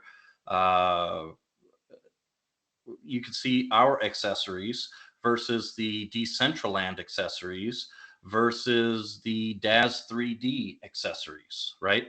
I outline that very much. And again, this is all new things that we can create inside, new economies, new transactions. I look at the pathway to doing things. We can ask $1 million for one item, or we can use the Netflix model, the Apple iStore model. Ask $1 from 1 million people, or one person for $1 million. I think the pathway to viewership, etc., again, is adopting the masses, making it available to everybody, and having them do microtransactions, millions and millions and millions of microtransactions, buying some of these hairstyles. Why do I want this hairstyle, right? Hey, I'm big. Look at that. It keeps changing. It's And out of control. It's it is out of and control. I love it. I'm moving all over the you place, and I'm literally standing still here like a robot. you know And how my OCD gets me. Like it I don't know what's I going gotta on, figure out but why like it's doing, because it's only we're gonna you. have to probably get a YouTube video on this and figure it out. Let's see. Kevin's got something good to say here. Baba, you Yeah, wanna? absolutely. Let's see what we got. So, all right. So Kevin says, role of universities is one of the things that I think will be exciting. This will be the place where the citizen can get certified to do a specialized task. If I want to make a new degree, I stake Mega and get a cut every time someone graduates. Want to get certified in beekeeping so you can raise bees and sell honey? Take this beekeeping course.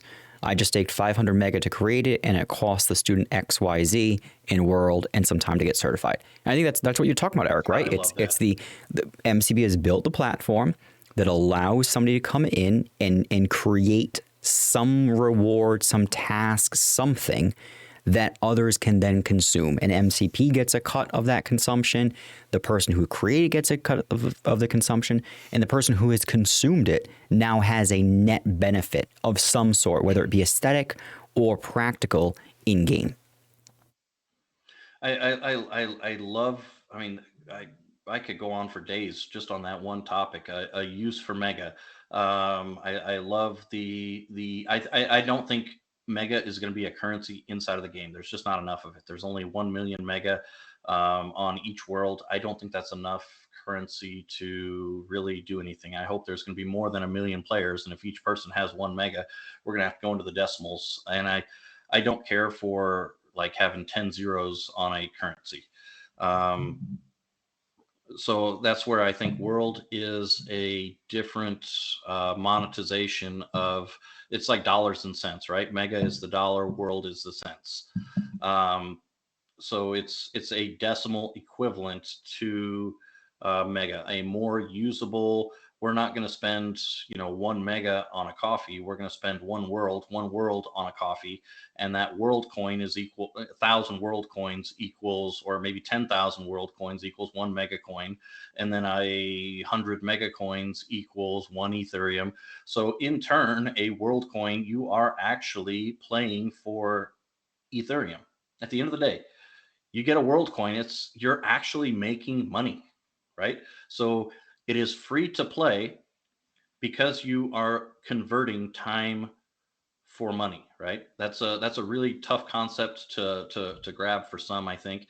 But I think that world coin is eventually um, a portion of Mega to a certain decimal.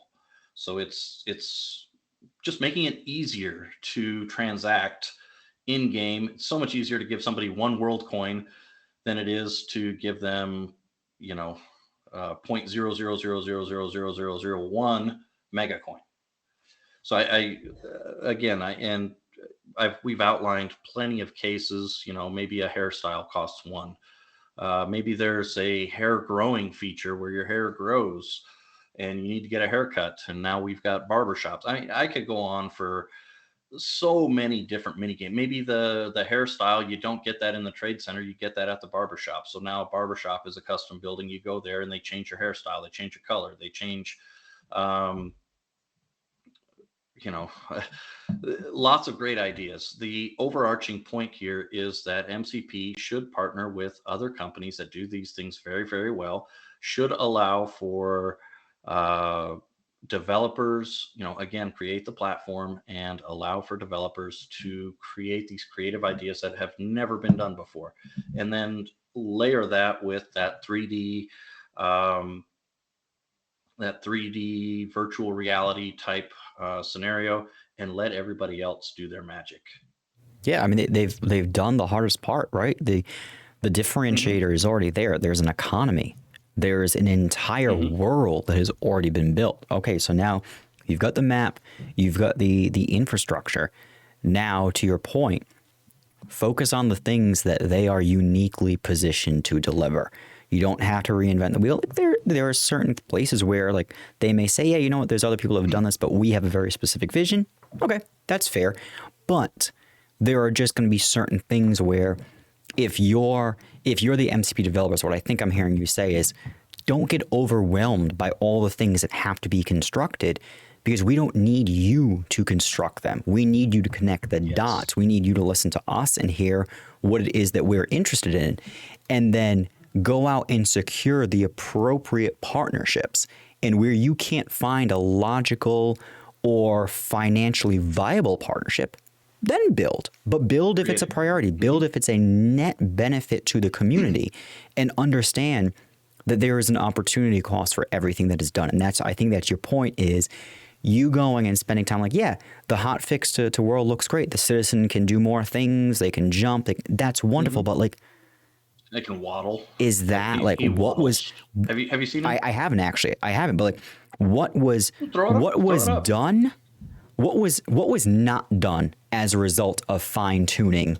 Yeah, I'll bring it up. Like Throw him up. He what waddles. I was like the waddle though. He's power walking. I'm curious, because I think we all have to kind of keep in mind that idea of the opportunity cost. And I think when all is said and done, that's one of the things that we give MCP one of the hardest times about, which is we don't Yes. know what you're trying to work towards. We don't know what those 10 things are. So like, talk to us, make sure we understand what it is that we're working on, because you've gone out and a lot of other people have gone out and found other ways to work with other folks in the industry. And therefore, like, there are just some things that, we don't need MCP to create every single thing. All right, let me see here. So it says, welcome to the intro, an early preview of the metaverse to be built on top of 3D gaming map oh geez, this is that spelling error. While we await citizens to There's arrive. that spelling. Yeah, that's rough. Come on, guys. Let's see. Return to the game. Area land plot. All right. So kind of cool. I really like I said, I really like he kind of waddles around a little bit and run around a little bit. Get Hey, running. Well, we can't hover anymore. No more hoverboard. I'd love for this concierge to stop trying to talk to me. Yes, that concierge was driving me nuts too. I think you got to push a button. Yeah. Yeah, I mean, they certainly, they've made it a lot more realistic, which is nice. Like, and you can see, like, again, they clearly, they take, and this is the interesting, they take a lot of pride in the citizen, right? And in the movement of the citizen. And I think what we're saying is, like, we love the pride that you're taking in this. Can you take that same sort of pride in your communication, in the time that you commit and develop your community? So can we replicate this same pride and passion on a seemingly small aesthetic mechanism to a huge part of this project, which is us, the community? Yeah, no, absolutely. I mean, I think what we're all stressed about is, again, see the little. Am I doing it right? He's got a little Gotta get the yeah. shoulders into it. So yeah, I was just watching me on the stream. Yeah, kind of funny. I'm chuckling at least. I don't know if I got any other laugh out louds. That's one of my favorite ones too. Do people actually laugh out loud? I hope that at some point I get somebody to laugh out loud, like in real life. I'm getting all of the, here's another funny one. So I think society is going backwards in time. So we've kind of joked about my learning in all the weird little buttons, and I finally learned how to strike through and bold inside of Discord. That was a whole nother process. But the reply feature and the gifs and all of that, I think society as a whole is kind of going backwards in time with the spell check. People don't know how to spell anymore, so they've just given up on spelling altogether. And now we're going to hieroglyphics. We're just all about the emoji, and pretty soon we're just going to be talking in emojis. We joked about it, kind of some of the LOLs and the IRLs and all of these weird wagme's and pretty soon these emojis, I mean, we're going to be no different than the Egyptians. We're just going to start putting emojis on the wall, and that's going to be the end of it. So yeah, world is so I love how much time they spent on this avatar, but I'm like, dang, we could have saved some of that time and done some gameplay. Going back to what you're talking about, the opportunity cost of spending half a year creating this avatar and his mechanisms and features. Arguably, there's people out there that have already done that. Why don't we partner with them and use their massive network? So Daz is kind of an interesting one. They have their own marketplace for clothing and skins and features and hair and all of that. What if, again, they have lots and lots and lots of followers. What if those people brought their community to our community, right? Had their marketplace inside of MCP. Yeah, I mean, the other thing too is like that notion of like the citizen, why it was important to them versus maybe why it's not abundantly apparent to us as to why this is so important. Maybe it actually is like this citizen being as realistic and their movement feeling fluid and natural is important to MCP because of X, Y, and Z. Help us understand why is this a priority for the team? Why is this something that the team feels is really important? Because in our minds, like, we have to, the more informed we are, the more context we have, I think the more understanding we can be. And instead of when they deploy a hotfix and we're like, okay, well, yeah, the citizen's got some movement, like their limbs aren't stiff. Instead of us not fully appreciating that for what it is, which is a great advancement with regards to how the citizen works, we're all looking back saying, yeah, but I don't understand. So we're not actually giving ourselves, or they're not giving us the information or context needed for us to fully appreciate and celebrate these seemingly small steps. And therefore, when left to our own devices, our minds go to different places. And me personally, I'm saying, well, why were you working on this versus working on, we still have a bug where 5 satellites aren't actually giving 5 satellites worth of bonuses to people who have staked Mega. So like, it's all that stuff that goes in. I'm I'm anxious and I'm looking forward to 2022 because they have told us on many occasions now that 2022 they recognize that there are certain places where they need to make adjustments in how they operate. And we've seen it. They're taking their vacation now, which you know what? Listen, it's I don't think any of us had an issue with them taking it. Exactly, it's not taking the time off. You deserve that. It's talk to us. Let us know what's the plan. Like when do you want to hit the ground running, and what does hitting the ground running look like in 2022? And where they're leaving us at the end of 21 in a great place, and they have to remember that because we don't have stuff to do every single day in between all of our collections, time moves very slowly for us. Whereas for them, time moves quickly, and they could have spent weeks and months developing this and feel like, oh, okay, we're done. Awesome. This is a big win. And to us, we're sitting back saying, okay, great. Now what's next? So I think we're all kind of going to learn together. And you've seen it.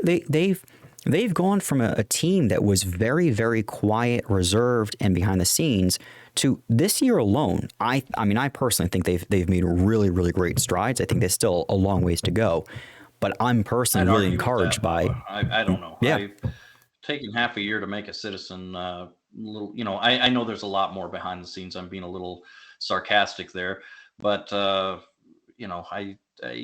I was hoping for a little bit more communication. I think I know that there is it take a lot to create all the furniture and get some of those things into play. And I think there's a lot of things that they already have built. The custom builder, I think it's already built. They've shown us that in Dev Diaries. So I think a lot of it's there. They're just not ready to release it because we're keep throwing all these curveballs at them. And they're like, wow, that is a good idea. Let's before we do this, we need to add this feature and that feature. Oh my gosh, yeah, we sent out the transportation, but we don't have any ridership numbers on there. That was a good idea. So I think we keep throwing all these curveballs, but at some point, hey, let's get some stuff out. Let's maybe we have a quarterly release schedule so that everybody's kind of prepped, like looking forward to a April 1st release of whatever we got. And then, the next quarter we have let's get a plan of action milestones out there. Let's get a published roadmap. I don't think this game will ever be complete. I think we will always be constructing, and we'll always be coming up with updates. Heck, what version of iTunes are we on? And that's technology growing. So I see it that way. I was a little, again, I know there's a lot of behind the scenes going on, but a little disappointed on what we see publicly with the game. I'll be honest. Yeah. And I think for me, one of the things that I've shared and will continue to share is like, there's this balancing act, right? So timelines and ETAs and all that stuff is something that as a community we really need and want. And there are folks who depending on what you do in real life, you may feel differently about that. You may feel as though they're the enemy. They're the enemy of innovation and stuff like that. Totally, like I can see both sides there. I think for me, what I'm expecting and looking for from them is it's actually not about, for me, seeing them deliver something new.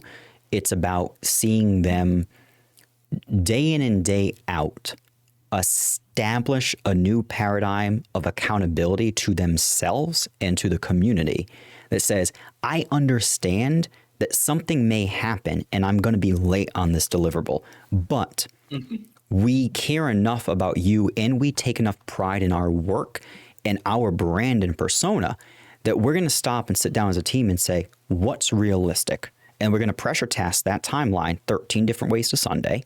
And then when we as a team say, by the end of March, we can have this done, assuming everything stays like there's no curveballs, we can have this done. We communicate out to the community by the end of March, X, Y, and Z will be deployed. Now, until March, we need to shut up. We need to let them do their thing and stop harassing. But because we're aware of that, And because they've put that out there, It needs to be yeah, published. now you I think it have needs to to be hit that. published. I think there And needs to be if a you can't hit it, moving roadmap. yeah, and Eric is like, if they can't hit it, that's completely fine. And we also Yes. have to adjust, because we've hit them pretty hard when they've given us dates and missed it. And we're like, where is it? Where is it? Where is it? Like, all right, we have to learn to calm down. But I want to see them take so much pride in their work that they feel obligated They're up till 2 a.m. in the to morning. be accountable to themselves and to us, because they are so phenomenal at what they do from a technical perspective.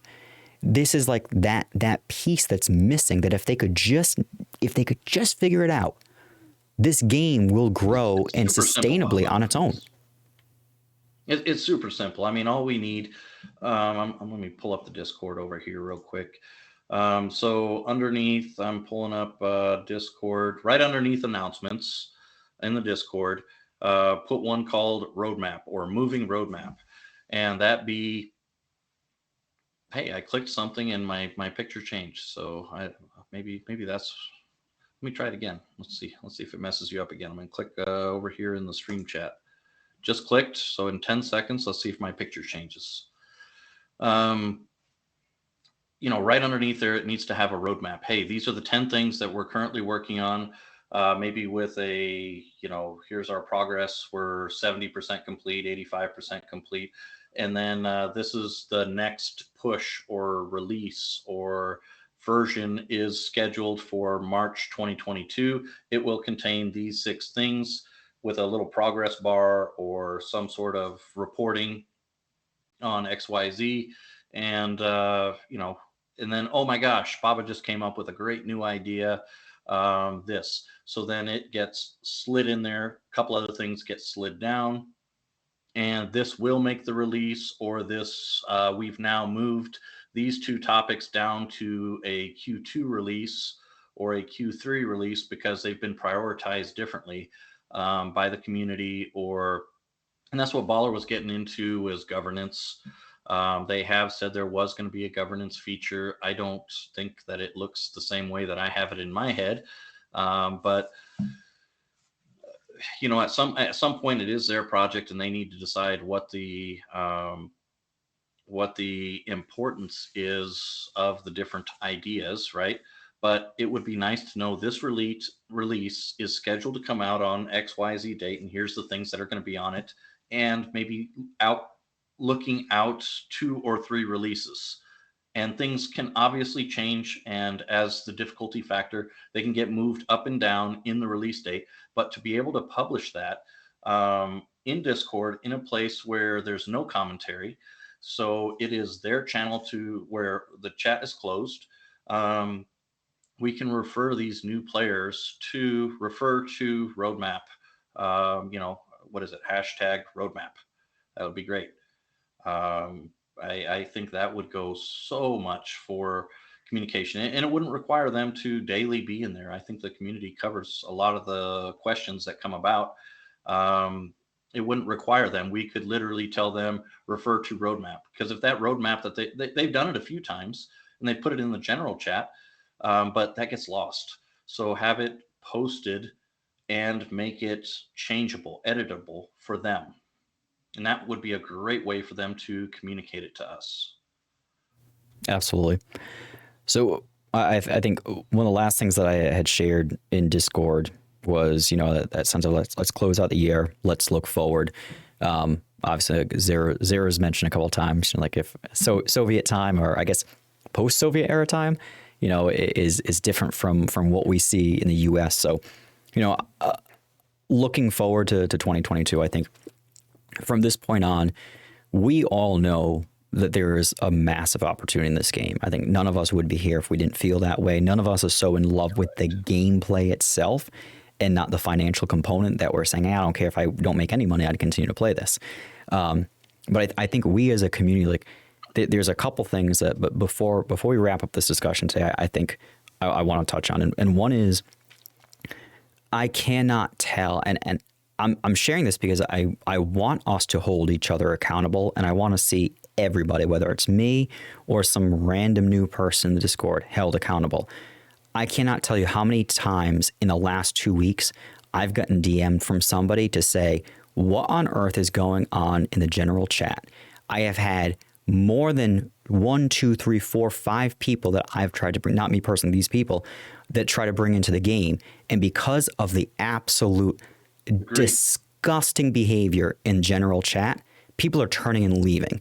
So for the folks who are in general chat and are creating issues, you're hurting yourself and you're hurting the community. And it's time for it to stop. There's no point to it. It's not your therapy station. It's not your place to vent, your place to troll. You want to troll, that's completely fine. It's a workplace. But you're hurting yourself. And I want everybody who is in that Discord to forget those people, tell MCP. They're the only ones that have control. We need to get that shit sorted out now. And the second thing is going to be with regards to MCP. We've been here long enough to see that they are phenomenal at what they do. We all believe in their vision. We believe in their product and their project. We have to teach them how to engage us. And I think we have to be patient. There are times when, it's like we're all from different parts of the world, and what works for one part doesn't work for the other. And I think we're all collectively getting a better feel for who we are, what's important to us, what's important to MCP, and vice versa.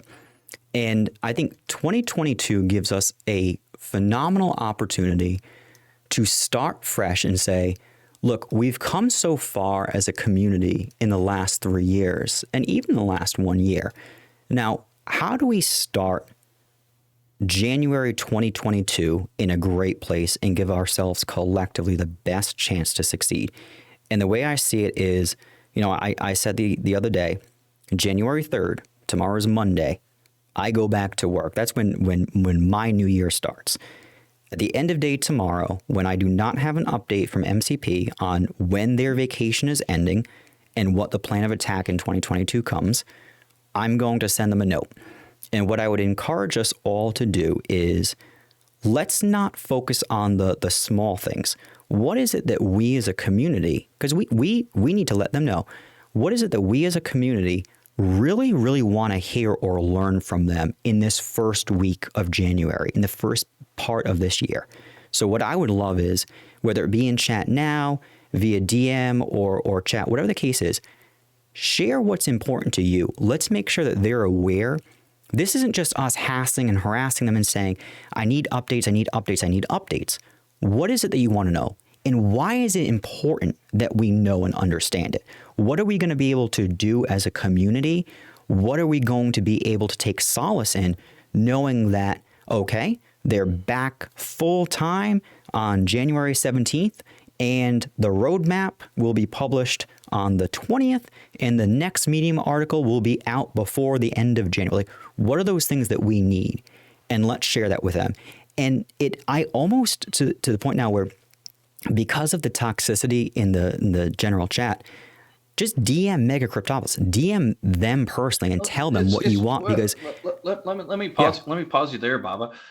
So I think some of the, I think we need a timeout room, a little kids room or something like that, where, maybe not a full ban hammer, but a place where you're in extra slow mode where you can't type for the next 24 hours, right?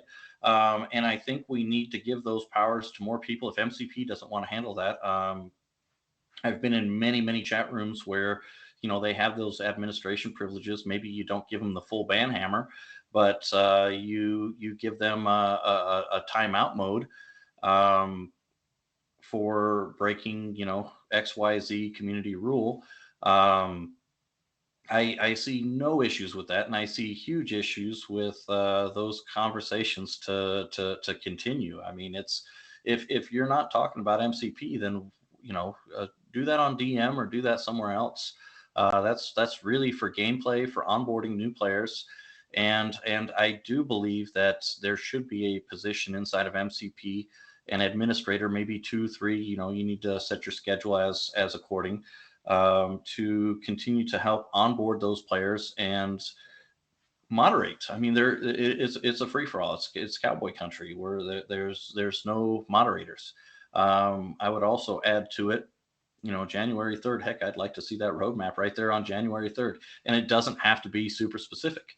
Again, this is a moving roadmap, right? So, all right, when is your next release? Let's backwards plan. Let's start there. Let's start from, all right, we believe at some point they already know the date. There's no question in my mind. They know when the next Mega World release date is going to be. It's going to be, I don't know what day it is, but let's say it's April. Okay, cool. So inside of that, so then on your roadmap, literally, I guess I have to teach them how to build a roadmap because I haven't seen it from them yet. So I'll help you out here, MCP. Let's learn the backwards planning process, and let's say April 1st. That's when their next release, that whatever date they're planning. I hate putting a specific date, X April date. Under there, we have this, and this will be in there over the next period, over the next 3 months, 4 months. If one of those things gets deprioritized, then it needs to move down the list. And this is a moving roadmap, right? And use that announcements feature too. Hey, updates to roadmap, so that everybody sees it and they go up to the roadmap and view that roadmap, right? And I don't see why that couldn't be done on January 3rd. I'm up in the ante here. I would personally like to see that, or at least the first week, be that the 3rd through the 8th. Somewhere, some point, I remember chatting with them in the Discord general. They said they would do that, and that was in October. So again, holding them accountable for communication, absolutely. Um, I don't want to get on a soapbox about communication. I'd rather talk more about gameplay. But I think we did need to take some time and talk about that. But that's and If that's they're it not going to exactly be, right there, Eric, right? Us continuing to have to come back to communication is distracting ourselves, our time and our yes, energy from talking about innovation, from talking about what that next step forward is. It's an unnecessary distraction. And your point is, we're not asking for the sun and the moon and the stars. We're asking for a living, breathing roadmap that is as specific as it can possibly be at any given point in time. And we expect and assume and want things to change in priority, going up, going down. Like, look, what was it? 6 months ago, we were anxiously awaiting special buildings. And now I don't think we're still looking forward to them. You don't hear people talking about special building, special building, special building. You hear people talking about just purely what's next, because we don't know what it is. So your point is perfect, which is, can we just get the basics done and maintain it so that we as a community can focus more on looking forward versus trying to figure out where are we and where are we going? which is kind of fun. I mean, I do enjoy that. I do enjoy, imagining new ideas, and I hope those ideas are coming into, I don't expect all of these wild ideas to happen. Um, I mean, shoot, Facebook can't even do it yet, and they're one of the biggest companies in the world. So I think what I'm talking about is revolutionary. It's on the cutting edge. I think, um, you've said it. We have a better game than all metaverses combined, but I think those guys are rapidly catching up. We don't have the viewership. We don't have all of those things, and I think the world portion. So we're going, and you'll appreciate this. We're going from a turn-based game, Civilization. Don't know where your name came from, but I'm sure you've played Civilization once or I've twice in heard your of it in life. passing. Yeah, yeah. So we're going from Civilization to Grand Theft Auto and putting both of them together. We're combining a turn-based game with a first-person game, and meshing them together is what is truly, that's never been done before. And creating a, again, the key, and this is to nobody's surprise, MCP knows it very, very well. It's all about getting mass adoption, getting mass people. And the only way you're going to do that, there's only a finite number of people in the world that can buy $20,000 NFT buildings. There's not going to be mass adoption of those buildings. But the people that can get those buildings will get more of them if, mega price goes up, if there's 1 million people, if there's 50,000 subscribers in Discord, if there's 50,000 Twitter subscribers, etc. Those are metrics that people are looking for, and we don't have those metrics. I mean, we don't even post in. I'm looking over here. We don't even post how many people are in our Discord. I can kind of count. I've got one moderator, one shop owner. That's a whole nother subject, is storefronts. What are those going to be used for? 14 district owner, that's 16 people. I've got 5 developers, there's 21, 5 influencers, there's 26, and 357 citizens. So arguably, unless they're hiding themselves, we have about 390 people in our Discord. And I see Baba who are online. I can from my days when I was the admin of the server. We have, I think there's something like 2,000, 3,000 people. Okay, 2 to 3,000. It doesn't show who's off them, but the same thing is like, if you're not what's the size of our community? How do we know? Like it goes back to those metrics. We want to be aware of all the great stuff that's happening, how the community grows, how the map is being utilized. So there is that glaring opportunity at some point in time for the team to stop and say, okay, how do I make sure I've got the right information at the fingertips of my consumer, whether it be somebody who's already in the community or Nike looking to understand if this is something that's worth them exploring.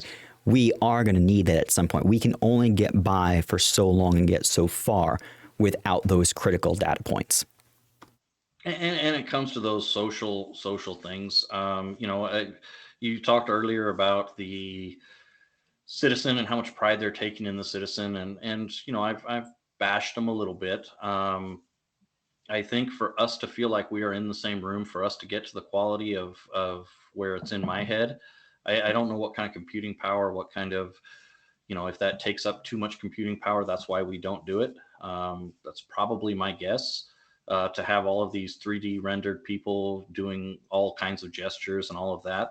I think that's what's going to be required. The first person that comes up with a way to do that will make that one-on-one interaction where you feel like you're in the same room.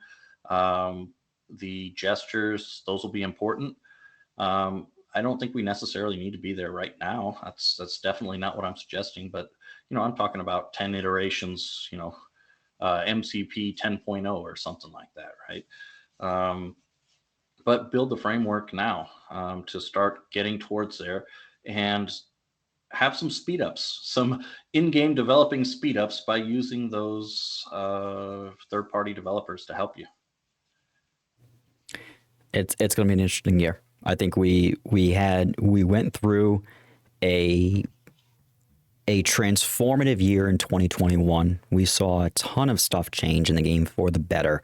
We saw MCP, ride out and weather the Ethereum gas crisis storm. That the fact that the game was able to survive that gives me a ton of confidence, because if the developers were going to say, this isn't worth it at any point in time, it would have been then, because we were losing money hand over fist, to gas fees, and that's money that MCP was not getting either. So we were all losing, and they took the time to weather that storm, and they fixed that, and then they took on the financial burden of handling all of the Polygon fees as well. So they took that on. Great job. They added the vault. They added Mega, and we can argue whether Mega was implemented appropriately or not.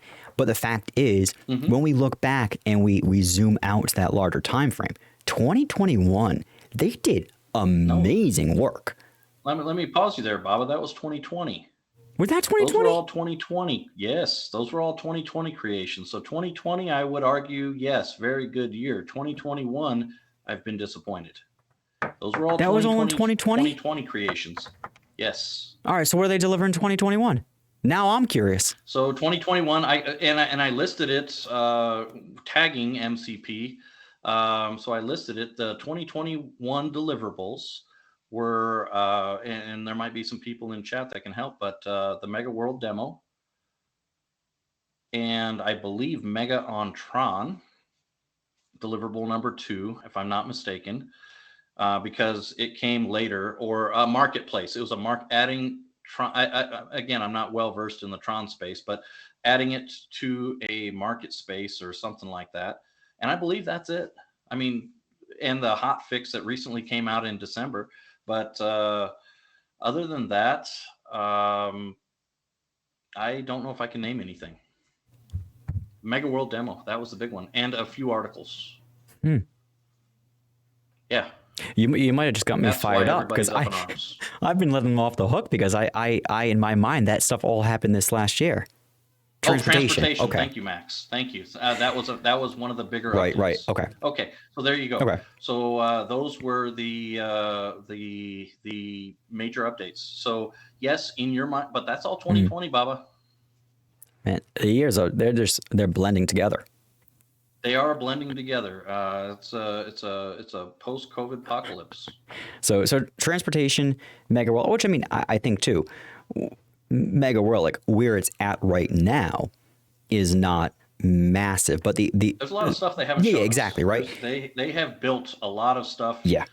In fairness to MCP, yes, I'm bashing you for what you've released, but what you've created in the background, evidenced by dev diaries and other places. It sounds like, I mean, we've seen the openings to custom building builders. What we haven't seen is what you and I talk about, and that's the gameplay. And I think that's where they're struggling.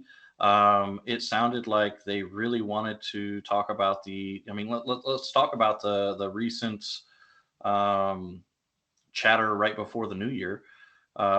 They apologized and said they wanted to talk more about the citizen thing that we all came up with. And that's where I'm inferring that I believe we threw them some wrenches because they wanted to implement XYZ.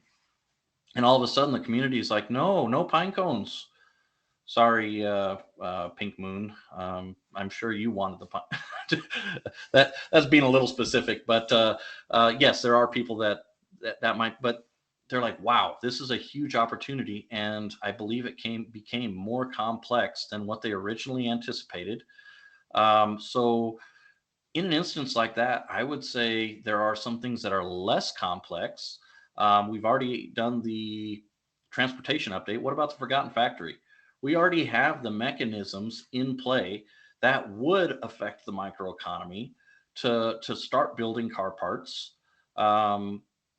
We already see a potential use for a vehicle. So I would honestly, if you're trying to throw something out there to give us a quick update, rather than launch 50 things at us, hey, throw that Forgotten Factory. Let's start building some car parts. And there's a one little quick update that you could do in a 2-3 month time period to show some deliverables rather than building this mass. I mean, whenever this update does come, it's like this brewing pot, this boiling pot.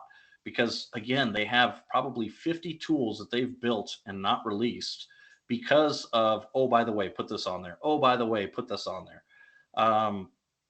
I think that, like I said, there's a brewing pot, and we're asking to let a little pressure off, let a little steam off, and talk to us about those things and communicate it to me. The most clear and concise way is via that roadmap, that moving roadmap.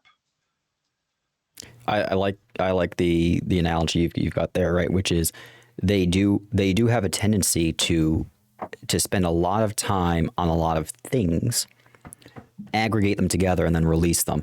And I think what we need to learn as a community is that might be what works best for them. And if that's what works best for them, okay. Like we should be eyes wide open that this is our team. This is what we should come to expect from them.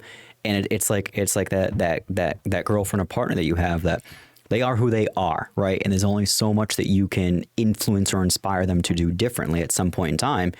if we are playing this game, we are acknowledging that we understand that this is how they operate.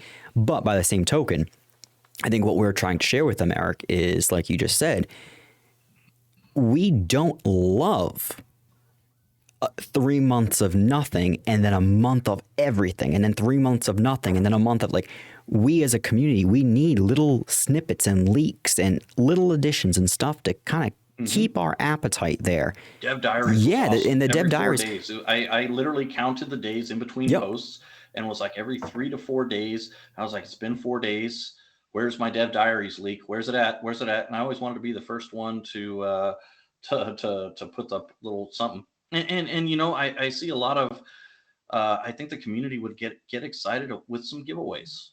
It's not hard to do, but some interesting giveaways, some contests, some I think that builds. I don't like hype and all of that, but I see the benefit to it. It engages that community, keeps them engaged in Discord, and keeps that momentum alive, right?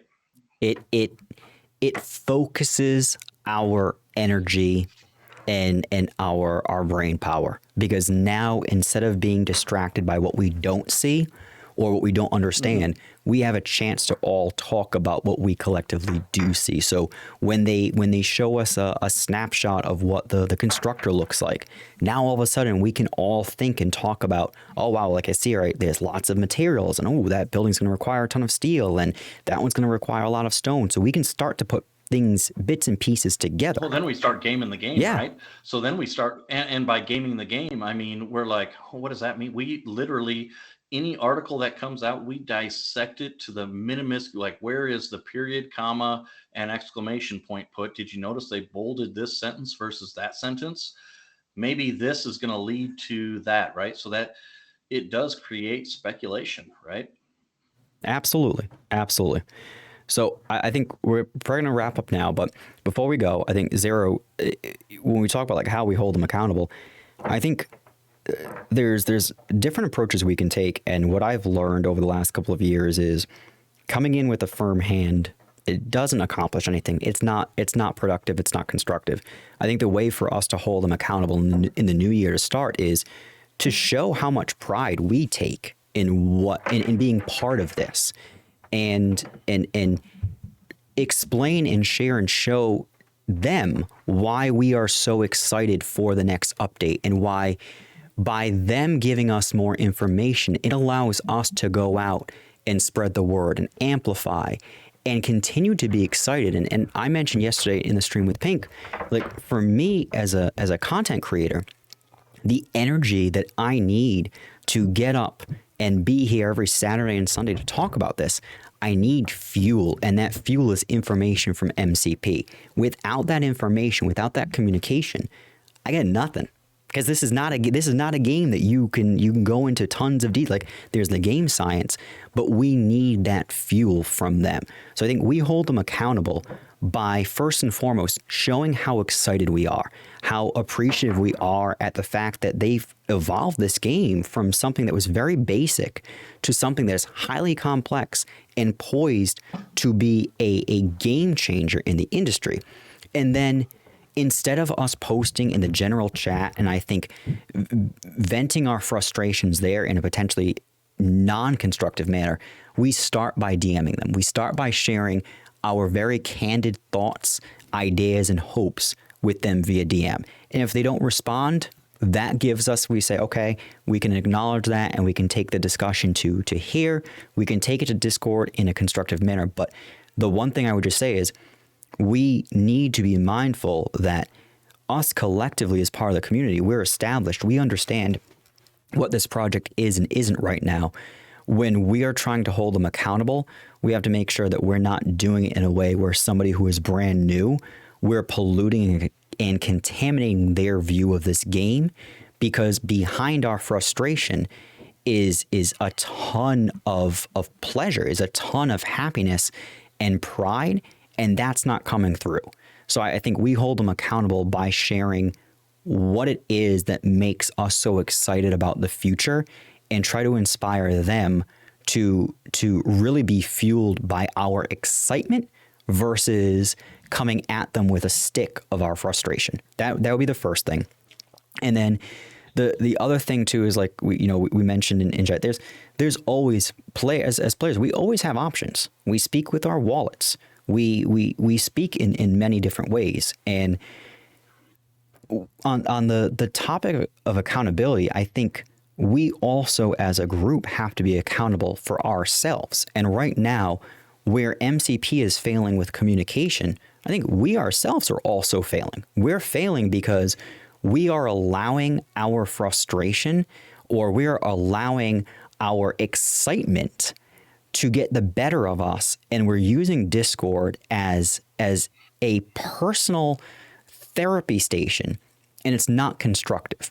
So what I would ask of everybody here, in the new year, we are going to learn more about how the MCP team acts, what their priorities are. We can ask that of them. We as a group, though, we have to recognize that when somebody comes into that chat and is asking for help, it's our responsibility to help them out in the way that we have all been helped. And when somebody comes in and is negative and is not being productive or constructive, instead of us all jumping on them and feeling like we need to defend ourselves or the game, just stop. Drown it out with positivity. Drown it out. When somebody comes in and starts crap, if somebody on Ethereum is starting to talk shit about somebody on Tron, ignore it. Drown it out with something good. If somebody on Tron is giving the Ethereum side a hard time, ignore it. Drown it out with something that's good. Because that's where we're losing people. We're losing people's attention because people are just so tired of that. And when we are focusing more on a debate or an argument with each other about our opinions or about one map or another, we're not able to focus our time on conversations like this. So let's hold them accountable by showing how passionate and excited we are, and make clear what it is that we need from them to be able to continue to be super, super excited. And then also hold ourselves accountable that says, before we go negative, let's drown in positive. What do you think, Eric? I like it. Well said. Well said. Don't have too much to add to that, to be honest. Real good commentary. We try. It requires some level of emotional intelligence. We all are going to have to step up to say, yeah, you know what? It is 100 times easier to give somebody shit for something than it is to just ignore it. And it's even harder to look at it and say, yeah, you know what? And instead of me getting bothered or frustrated by this, I'm going to use this as an opportunity to create something net positive. And I think that's what everybody who is on Twitter, Eric, yourself with your streams, myself as well, that's what we're doing. We're taking all of this and we're saying, hey, control what we can control. Exactly. Like your first grade teacher told Absolutely. you. Control what you can control. Don't worry about the things you can't control. And so you've kind of channeled my energy towards, hey, I get my moment in the sunshine in front of the camera. I can control what I want to on my Twitch stream, and I can talk about, what the way I see it and try to keep a positive spin on things. Absolutely. And I like the idea of just, maybe sometimes changing the subject and asking a question to goat the conversation a different direction. I think you and I both do that inside of the chat rather than engaging. And I really hope that, we get some true moderation in there. That's it. And Zara, the last thing I would say about accountability, one of the best ways that we can hold the team and the community accountable is by doing something like this, right? This is my personal way of holding the team accountable, is having this stream, this place where I can speak my mind and they cannot moderate me. I can say whatever I want. So whether you agree with me, whether you disagree with me, whether you love the game, you hate the game, this is the way that you hold them accountable. Here on Twitch, on Twitter, Discord, you're biting your nose to spite your face, because you're doing more harm than good when you come in with a stick instead of a carrot. And I think that's what I've learned personally. The best way to hold anybody accountable is to first and foremost hold yourself accountable. And if you can hold yourself accountable to maintaining a certain standard within the community of the way that you present yourself, of the way that you interact and try to help grow and nurture that community, then you can hold the developers accountable. But until then, you got to be part of the solution first before you can start asking others to take that same approach. So, Eric, man, thank you so much. We always talk about so many different things. I'm looking forward to, I think we got to get together again whenever they release their next update and talk about that. I know, I think Pink is in for a panel discussion as well. So hopefully we can get some more folks. We can get another like 1 or 2 people. We can have a nice little panel discussion as well. But thank you so much for your time. You're streaming again this Thursday, 9 p.m. Eastern. Awesome. Yeah, absolutely. I threw that up there. Max, thanks for I don't even know my own Twitter handle my own Twitch handle, which is EW134man. Max, you got that right on there. Love to get some new followers on there. Max, maybe you can throw that up there one more time.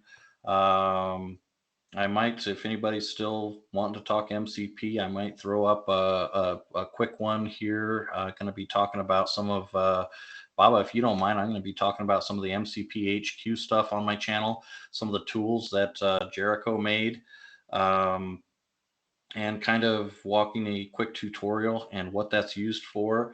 The latest one, which I'm so impressed about, Jericho made the marketplace, which really honestly is probably underutilized tool.